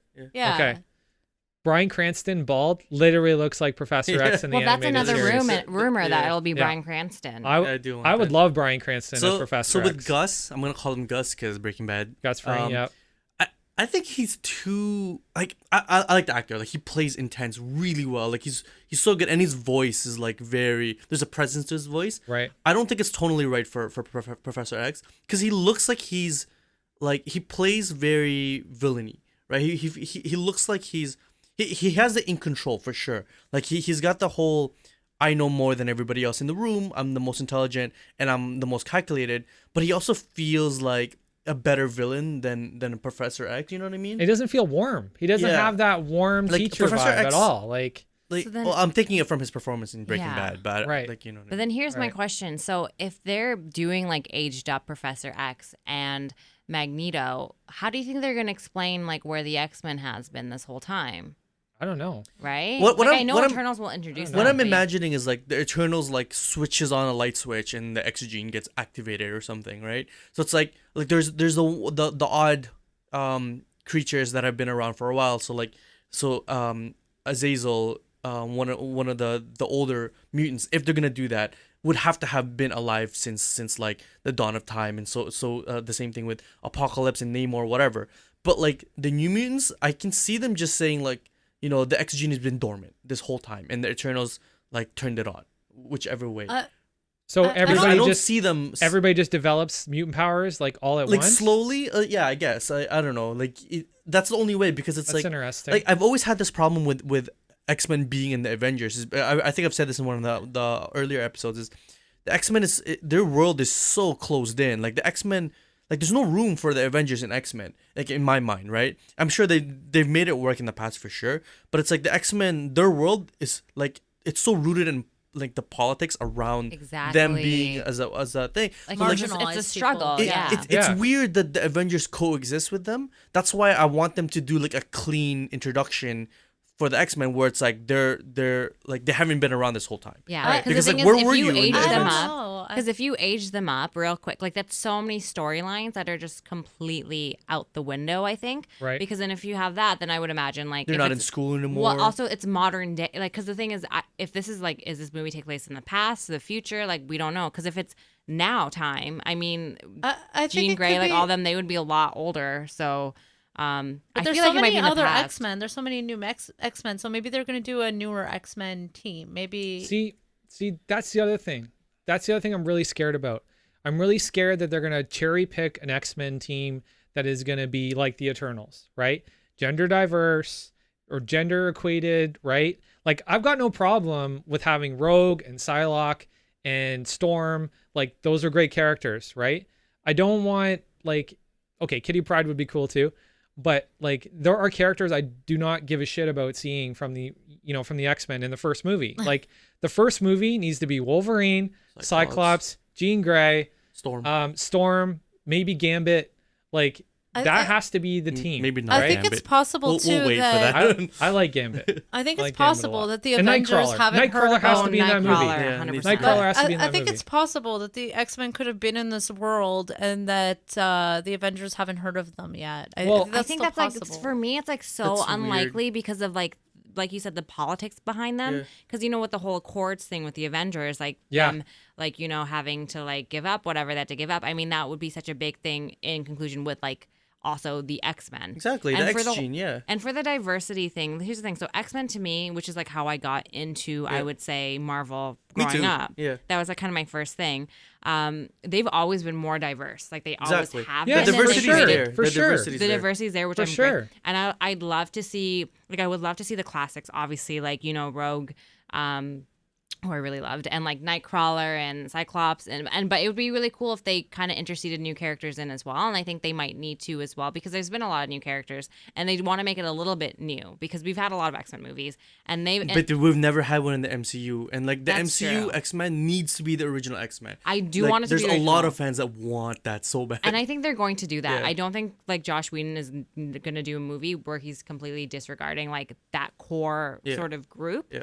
And like I said, I think like X-Men is a way you can show your diversity because there's a lot of diverse characters already written into that. So yeah, my main question is like, how the heck are they gonna do this? How are they gonna like make it happen at the same time, like while the Avengers were happening? So like I really want, so like I said before, I want like a clean opening where it's like, I don't want the explanation to be they've always been there, but they just haven't done anything. Right. It's either dormant X gene or different timeline. Okay, well, I think we're glancing over something too here, because Black Panther 2 is already confirmed that Namor is going to be the but they can the give secondary him, character in that movie, right? And Black Panther 2 is going to come before X-Men does. Yeah, for sure. Right? They can say he's not a mutant though, like the same way Wanda and They could for sure, but maybe that's another entrance into the you know, the existence of the X gene, the existence of, you know, mutants. Like, I think they're gonna have to do that a lot before they get to this movie. To like, I think like a lot of these end credit scenes and a lot of like sort of the Easter eggs are gonna be laying teasers. the groundwork for this. Yeah, I think that's a good call too. But yeah. What other characters though? So we kind of mentioned like the core ones you'd like to see. What other characters, Christina, Chris, would you guys like to see? Like in X-Men? Yeah. So I said no to Gambit, but only because like I want Gambit to have like a special thing, right? Obviously, like I want to see Gambit in it. In terms of story, let's see. Alpha Flight. No, I'm kidding. Fuck those guys. Actually, come back to me. You go, Frank. No, like, you know, has to be Wolverine. If they try and do this X-23 bullshit, I'm gonna riot. I'm gonna riot like you would not believe, because I want Wolverine. Well, I love the X-23 character. She was amazing in Logan. But you're gonna give me my first MCU movie, I need Wolverine. Like, Wolverine has to be in that movie. Aren't there like rumors of like who they want to cast for that already? I think okay, so there's been chatter about Taron Egerton. Yeah. There's been chatter about Daniel Radcliffe. Daniel Radcliffe. Yeah. My boy. Yeah. There's people bothering Hugh Jackman still. Yeah, I trying think to he's get him done. to come back. Get me So on actually, that. for me, I will say Gambit. Like I do want a Gambit, but I want it to be special because he was kind of like an on and off member. But also, I want a nice Nightcrawler, Mystique, Azazel thing. Oh my going. gosh, yes. Because, I love Nightcrawler. He's like, probably my favorite. Nightcrawler as like Mystique's son is so awesome, and I don't know why, but only X-Men Evolution is the only one that's ever like gotten that other right. Than that, I don't they know like why. brush over So it, guys- and brush then also over it. Rogue's connection. And also Azazel is such an amazing character that's like only been in one film, and it's like it was really butchered. I want him to be, if it's gonna be Nightcrawler, I want him to be swashbuckling Nightcrawler. That's what I want. Yeah. Oh, I want I him to want be like the X-Men sword, from I the want all that yeah, shit. from the But, original. okay, guys, Okay, go. Josh Whedon did Astonishing X-Men, Yeah, he and when did, he did it, wasn't it Emma Frost and Cyclops that were in charge of the X-Men at that time? Yeah, basically, and Beast was like a real beast. Like, he had a Yeah. real beast Beast, face. I forgot about Beast. Yeah. So I have a feeling that if we get the X-Men, it's going to be like that version. Of I don't the think Joss X-Men. is gonna recycle. I don't think Joss is gonna recycle what he already did. No. Like, And I think there's a lot of Emma people... Frost would be cool to have. Emma Frost would be okay. Emma Frost is a great character to bring Emma Frost would be okay. because she could do like a lot of astral plane stuff, and she's like kind of good, kind of bad sometimes. She has like a dark past. I feel like they could do a lot. With She's that a little character. shady. Yeah, She's a little Hellfire shady. Club. I'm all about Ellis Nightcrawler. Clan. I'm all about Nightcrawler. Weapon X. Give me Weapon X. A Yeah, I good like Weapon X. She's cool. I like her too. No, like the team Weapon X. Oh, I'm thinking of X-23. Yeah, X-23 yeah. is cool too. But like, give me No, like, I want Wolverine. give me like Lady Deathstrike. I'm Actually, sure you're gonna Lady get Wolverine. Deathstroke. I Oh, better that's get- so I better sick. get I Kelly think it's gonna Hu. lead into I love you, other Kelly Hu. characters. I think we're gonna get new characters. I better That's get good. Wolverine. We could That's what I say. probably talk about which I X-Men don't think it's characters gonna we be a want forever. rehashing of all the X-Men movies we've already seen. I think there's gonna be a new story, a new character. Well, they're gonna have to. Like, I'm really looking forward to see how. I know it's gonna take a while for us to actually see them come to be, but I think it'll be really interesting to see how it's gonna happen because that's a really big undertaking for sure, and like a great catalog of characters. Yeah, no, for sure. Okay, so staying on this whole Marvel kick, so our little friend Daredevil. So there's rumors that he's going to be going to on FX with some of the other Fender TV shows. So originally we had that on Netflix, and they sort of had their shows there. So I'm not sure if this is will it be the same actors, the I same hope so. show, and like everything moved over, or is this like supposed to be some sort of reboot? I think so it's up to Marvel who they want to cast, right? So I think they maintain the same cast. Because Vincent D'Onofrio has literally been like using his Twitter account solely for the efforts of bringing back Daredevil, Yeah. right? And he's fantastic. He's an amazing actor. He's the best depiction of Kingpin we've ever gotten. animated or not. He's been amazing, and he's been a champion of the show. And honestly, I feel like if they do it, then it's going to be Charlie Cox. Love and that guy. yeah, and it's going to be great again. Like, they have a great jump off point that they can come back to. But here's the question. Here's the question that this show will need to answer. Like, is it connected to the MCU that we've been told that it's connected to the MCU? Because Agents of S.H.I.E.L.D. is connected to the MCU. Yeah. I think it is because they mentioned Thor and the all gods the other and TV stuff. Exactly, they do. All the And other there's newspapers with the Hulk and all kinds of Yeah. shit that people see. Sorry, go ahead, Christina. all the other TV shows will be, so I don't see why not. I think that Okay. if they're going to do it, they should tie it into the Okay. MCU. So and Snap also- and Blip, where are we? Right? Yeah, exactly. Then that would have happened to them as well. So this might be a good starting point Oh yeah, for sure for that them. would be good. I mean, It's like yeah. post Snap or pre, we know what I mean. Yeah. In So between. you guys Yeah. disappeared for a while Yeah. and came back. Yeah. So how do they start this story off again? Because like where You know what would be really cool? So Daredevil gets snapped, and then Punisher doesn't get snapped. And in his absence, Punisher gets old, grizzled, and he's like the only one in New York City now taking care of New York City. And he's like this total badass, like bad guy now. But And then don't- Daredevil comes back. But here's the thing. This is where it's going to get confusing. Because, like, let's say that's like a storyline. Yeah. Like, if he's doing stuff around New York City, I mean, that's like Tony's stomping ground. And also, like, Okay, fine. Captain Hell's America Kitchen. and all that. Like, Localized Hell's Kitchen. Yeah. But you know what I mean? That's like the thing. That's always the thing, like, how they're Yeah, going to do that is a problem. Like the Defenders. Like, where the hell were you? those are fundamental questions that Yeah, they need to that's answer, true. right? That is true. And we've all That seen is the weird meme, in the right? comics, eh? Like New York is just like this thing where they just live in a different place. If you're So much just one shit side goes of New York, down in New York. exactly. And you never hear about Nice. it.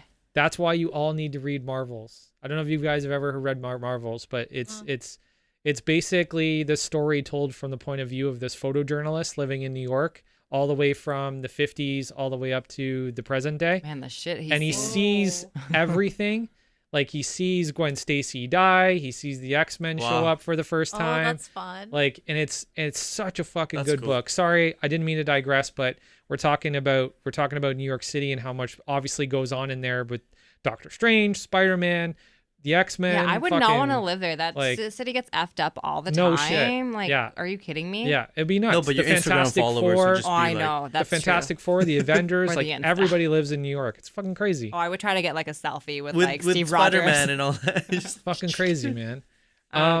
Yeah, so I don't know if you guys were a fan of Daredevil, but I was a huge fan of Daredevil, and I'm so glad that they're bringing this I show really back. like I like Jessica Daredevil. Jones. And Jessica I Jones think, was good. I think she ties in with some of the new Avengers characters, so I think it would make sense if they tried to connect it to the MCU. Yeah, she eventually so- marries Luke Cage, Yeah. and they have a kid and the whole nine. So Well, they say like some of the other Defender shows will also be coming Let's onto, hope. yeah, let's hope. to FX. And I think like a lot of people like I don't think Daredevil was canceled because it was bad or anything. I No. just think I think a lot of people like those characters and Yeah. might want to see them again. Yeah. And Charlie Cox is like another one who's great. And I mean, I love him in Stardust. Stardust. I said it first. No, but I you know said I it was louder. there. I said it louder. Oh, Stardust is you, my movie. seriously. I Anyway. didn't even know he was in Stardust. He was oh the my main gosh, character, he's so bro. good. Don't tell him I anything, didn't but we're see watching. Stardust It is then. like Oh, please see it. such a good movie. So Okay. good. So good. I met Anyway, Michelle we're Pfeiffer. digressing. I Oh, met yeah. Charlie Cox through what do you call it? That show with Downton Abbey? Steve, no, Steve Buscemi. Oh. What the fuck? What Charlie is Cox wrong was with also in Downton Abbey. it? HBO show, the one with Oh, the Atlantic City one. Empire. Empire No. Boardwalk Boardwalk Empire. Boardwalk Empire, Empire. That's yeah, it. yeah. Fantastic show. I've never seen it. Fantastic Steve Buscemi show. is good though. So good, dude. So good. At Comic-Con, Taika Waititi announced, the introduction of Lady Thor, Love and Thunder, Tessa Thompson coming back as Valkyrie. So recently he did an interview and he was asked what role Chris Hemsworth would play. And he did say that, Chris Hemsworth is Thor. Lady Thor will make an appearance as well. But, it is Chris Hemsworth's Thor movie. So I know people when that announcement was first made was really worried and were like, oh, what are we going to do? Thor, all that kind of stuff. Wait. Let's talk about what the other side was doing too, okay? Because the other side was like, yay, Lady Thor, right? We got our story. Yeah, awesome. but I still think So I we're don't just, know. are we just doing bad everywhere. impressions We of were Everyone is everyone? rooting everywhere. for the Thor to be erased. Nobody wanted Thor to be erased. Yeah, none of us nobody wanted Thor gone. I No. thought it'd be such an interesting story. No, I know that, but but the whole feminist world was celebrating the fact that Lady Thor was about to overtake Oh my goodness. Thor. I wasn't overtake. Yes. We can even go back to the episode, and I said this. I'm not talking about you. I'm not talking about. I said that all the women. Either. I said all the women love Thor.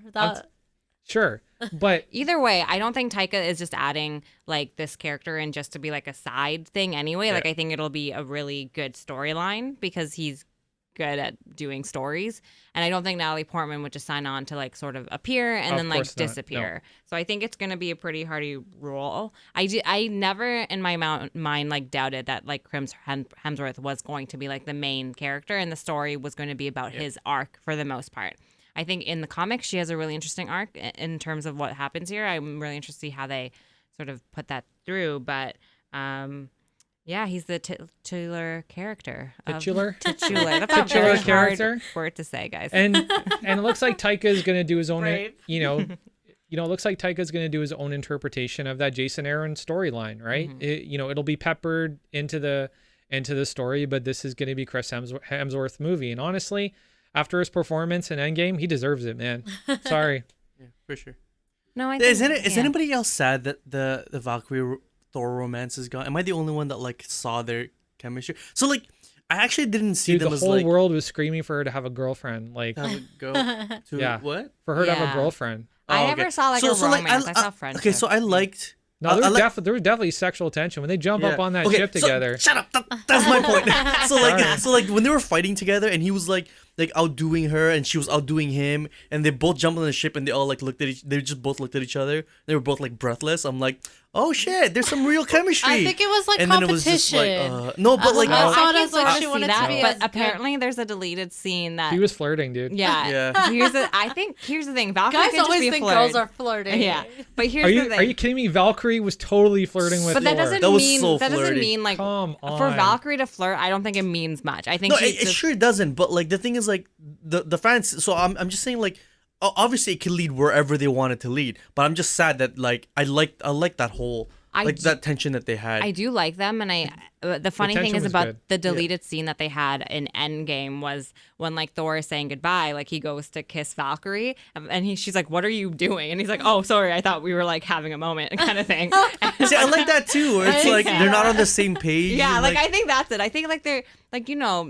there could be a tension of sorts and stuff. See, this is what I like about that relationship. So you remember when like this has very attributed to the fact that they wanted to make a comedy, but when he was trying to propose like let's make the Revengers, and he was like and he would like he comes up to her like all bravado, and he like didn't know where to put his arms. He's like trying to lean on the thing. It was like that's the only woman that could ever do that to Thor, and I'm like that's the romance right there, because in with Natalie Portman's character. She was starstruck. She was starstruck with Thor, and Thor couldn't care. Like obviously Thor like loved her, whatever. That was a love story, but it didn't do anything to Thor, right? Yeah. With Thor likes to chase, man. Yeah, he likes to chase. This, she puts him in the back seat. Like she puts him on the back foot. Oh, you know that? what I mean? Yeah. Okay. Well, I'd like to see that in Thor. You know what I'm going to do? I'm going to find she some. outbalances I'm him. going to go on Archive of Our Own tonight. I'm gonna find you some kind of picture. Okay. I'll send it over. Send that over. Sure. Okay. So let's. I'm just gonna miss that. Let's touch on Thor Ragnarok for a sec, okay? Because this will get fun. So we see in that scene, the flashback scene, when Loki makes her see the death of her fellow Valkyries. We see that woman die in front of her, and obviously she reacts to it in a very deep and emotional way. So obviously there was a connection there, right? So clearly that was subtext that Valkyrie is either bisexual or lesbian or whatever, right? But I don't think it's too far to say that Valkyrie had some kind of sexual attraction to Thor in that movie at some point. I mean, if she's bi, then yeah, she could have. Right. It could have been not enough for her to act on it, you know, because then she probably values like the friendship more. Right. I mean, there's people who have like sexual tension and don't really act on it. I kind of like that too. Be. If they don't realize just because there's sexual tension doesn't mean it has to turn into a relationship. I kind of like that because it's more like real life. I'm not saying that it does. Yeah. No, I know, but to me that's more like real life. I like that they play around with it and they don't like realize it for every I kind of wish parent. they had that deleted scene in there. Like that's so funny when like Thor's like, oh okay, so sorry, like not now. And there's definitely a little bit of subtext. You know, they're jumping into an orgy ship too. So Yeah, you know, that's you have to read into so that. funny. Yeah. That's definitely a Can I just say Taika joke. that flashback scene was cinematically amazing Yeah, it was. when they were like rushing Oh, it was Hela, beautiful. and Hela was just like fucking Beautiful. throwing daggers. It was all Yeah. slow motion. It felt like That's a Snyder a fucking- bit. It felt a little that was so Snydery. awesome. Yeah, It felt a yeah. little Snydery. Yeah. It was so dark and like Yeah. that was like a rock and roll art cover. Yeah. Yeah, I think it'll be a really interesting movie, especially with that whatever Taika's vision is. He always ends up like doing what you don't really expect.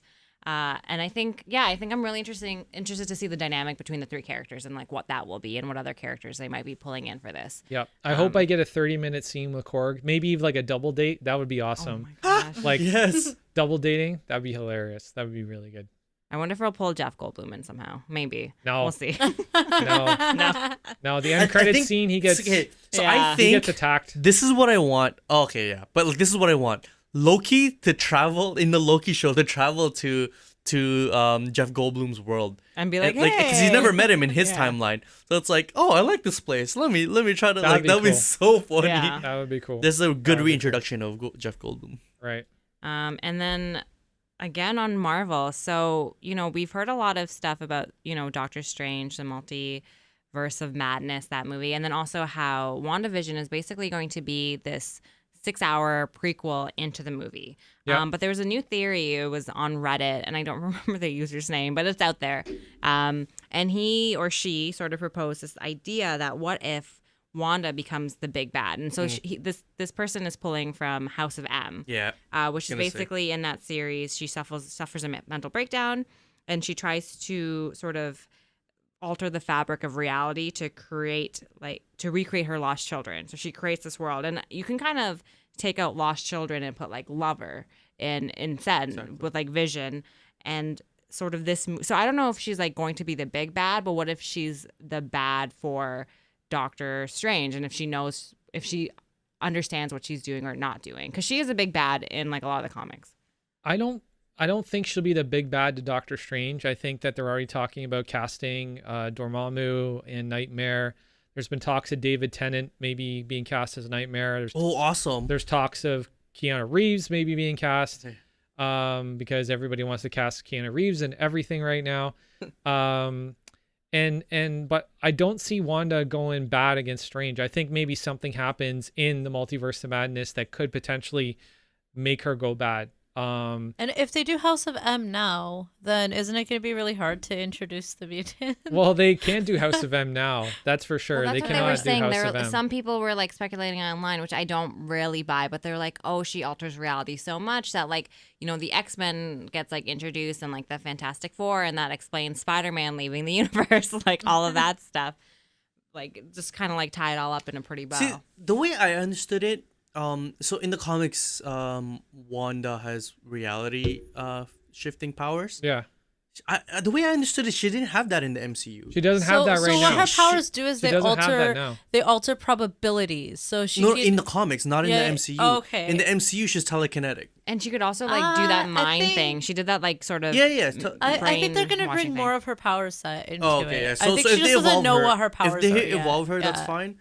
But here's the thing, like, it doesn't. It definitely doesn't explain Quicksilver, but she was a product of the Mind Stone, right? So it's like her powers are like moving things with her mind and communicate and entering your minds. So like that is what explains her origin. Obviously, it doesn't explain Quicksilver. And she can create false realities in other people, like directly, right? But like it's not. She doesn't shift reality. She enters your mind and creates it. Right. So like you're right. Like they could say that she evolves, she gets stronger. Yeah. But like I find it hard to believe that she somehow just gets like, because it's well established that it's not like reality shifting. She never had good control of her powers, so I think like she probably That's doesn't possible, know for sure. what her full power set is Yeah. and what her full potential is. Well, so I don't.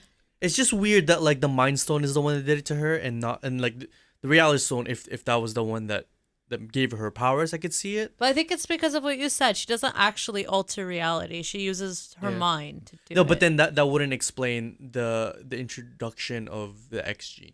I don't Right. think she's had the full time either, But honestly, to like also in really House kind of of. M, Well, that's what the show's for. in House right? of M, No, no, she no, no, just no, I mean- wishes that there's no more mutants, and because she wished it, Yeah. it becomes so. Again, that's the comics. She Yeah. has that power. Yeah. Right? So Yeah, but okay, but like, I was just thinking this right now. So the show's called WandaVision, right? Mhm.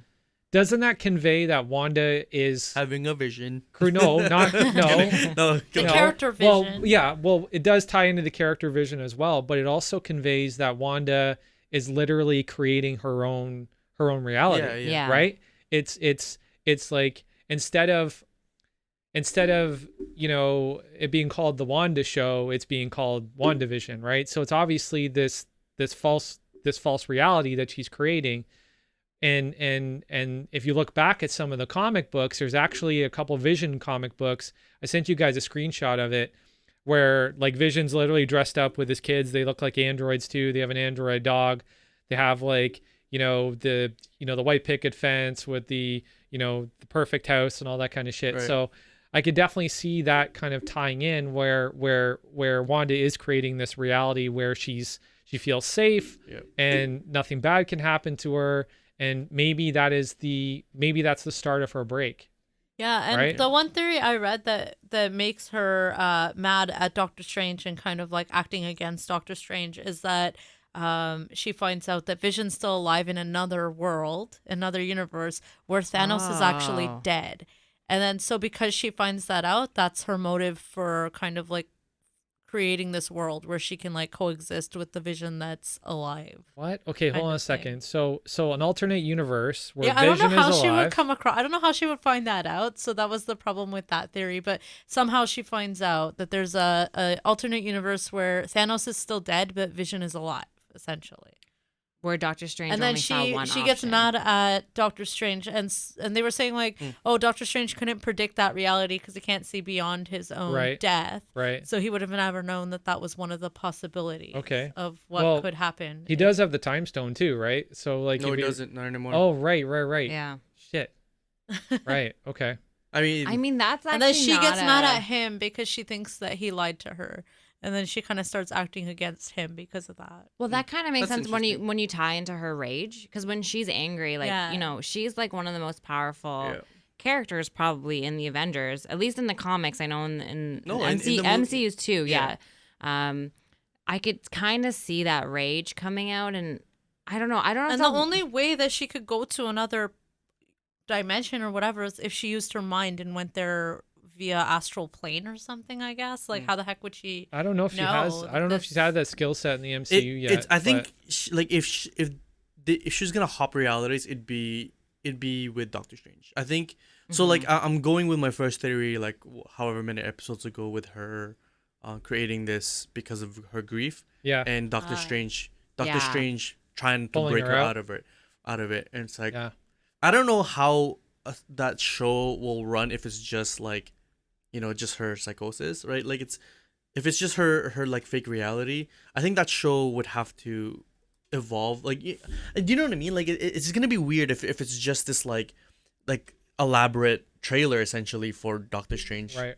right? I Because if don't it's- see the point in them not evolving her powers. I think that it will tie into the X-Men a lot if they do. So No, I think they would have No, to they're do that. definitely like. But they're what if she's a definitely I think mutant that's why and she has a she's- show. That's I the think thing. she has She's her like own a show so they can do mutant that. and like Yeah, the- what if she's a mutant and she's also like? I mean, that'd be convoluted for sure. Well, but- see, if they take her down the mutant path, then they have to tie her to Magneto too, right? Yeah, Because exactly. that's literally For how sure. she gets her power set, right? And her And sister Magneto's Russian Polaris, now. right? So, like, I don't know how they're gonna fucking fix this shit. Like, I know that's like- the thing. There's just so much Yeah. to pull in. there's But a lot of I stuff. think- to I don't pull think in. it's- So do I don't we think it's think that that much they of a could hint problem. at mutants in her show? possibly. That Well, could we be saw maybe, like the mask in the Possibly. shadow, which is what she like in wears. Right. Doctor Strange. Maybe we'll Right. see at the end of Doctor Strange the Well, mutants. that's what I was thinking too. Get brought in. So I think there's only two real ways to bring the back on the X-Men.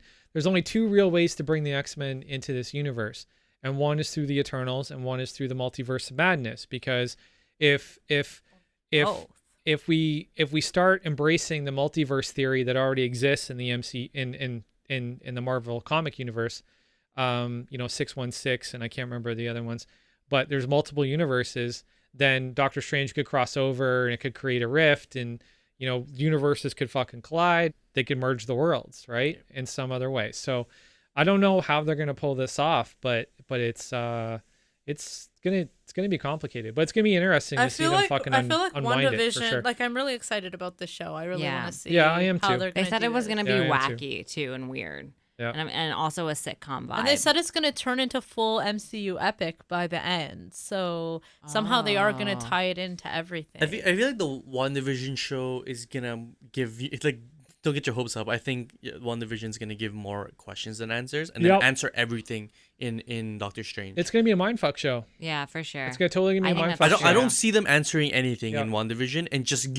think give they're gonna build sick, stuff up. like a really sick cliffhanger. Because when you think of it, it's that like, makes it impossible to not watch Doctor Strange. I think you're right, because I think it's so near the beginning. It's just going to like be building those questions, and I think it's really different than Phase 3. Like Phase 3, we were sort of working through like to Thanos. There wasn't really any like of these mind-bending questions. There were sort of questions, but we could see where the story is going. In Phase 4, like right now, everything's kind of like blind. Like we don't know like how they're gonna do anything. It's kind of uncharted territories, which is really interesting. And I think that's really gonna start pulling people in. So when I look at WandaVision kind of from a distance, I can't help but think that the writers or the guy, or the creative team behind this show has been watching a lot of The Good Place. I kind of get that. Yeah. I kind of get that vibe a bit. Oh, that show's awesome. I love that show. That is an amazing And show. then Prime has this show called Forever with Fred Armisen and Maya Rudolph. That's kind of very good, has a very Good Place vibe too. So I think that these disconnected type of reality shows are kind of in vogue right now, and I definitely kind of see that bleeding into what we potentially get with WandaVision. I definitely feel a lot of Good Place vibe in this show. I don't know if you guys share that, but that's kind of how I feel about that for sure. Yeah. So you guys, I'm gonna go around the table.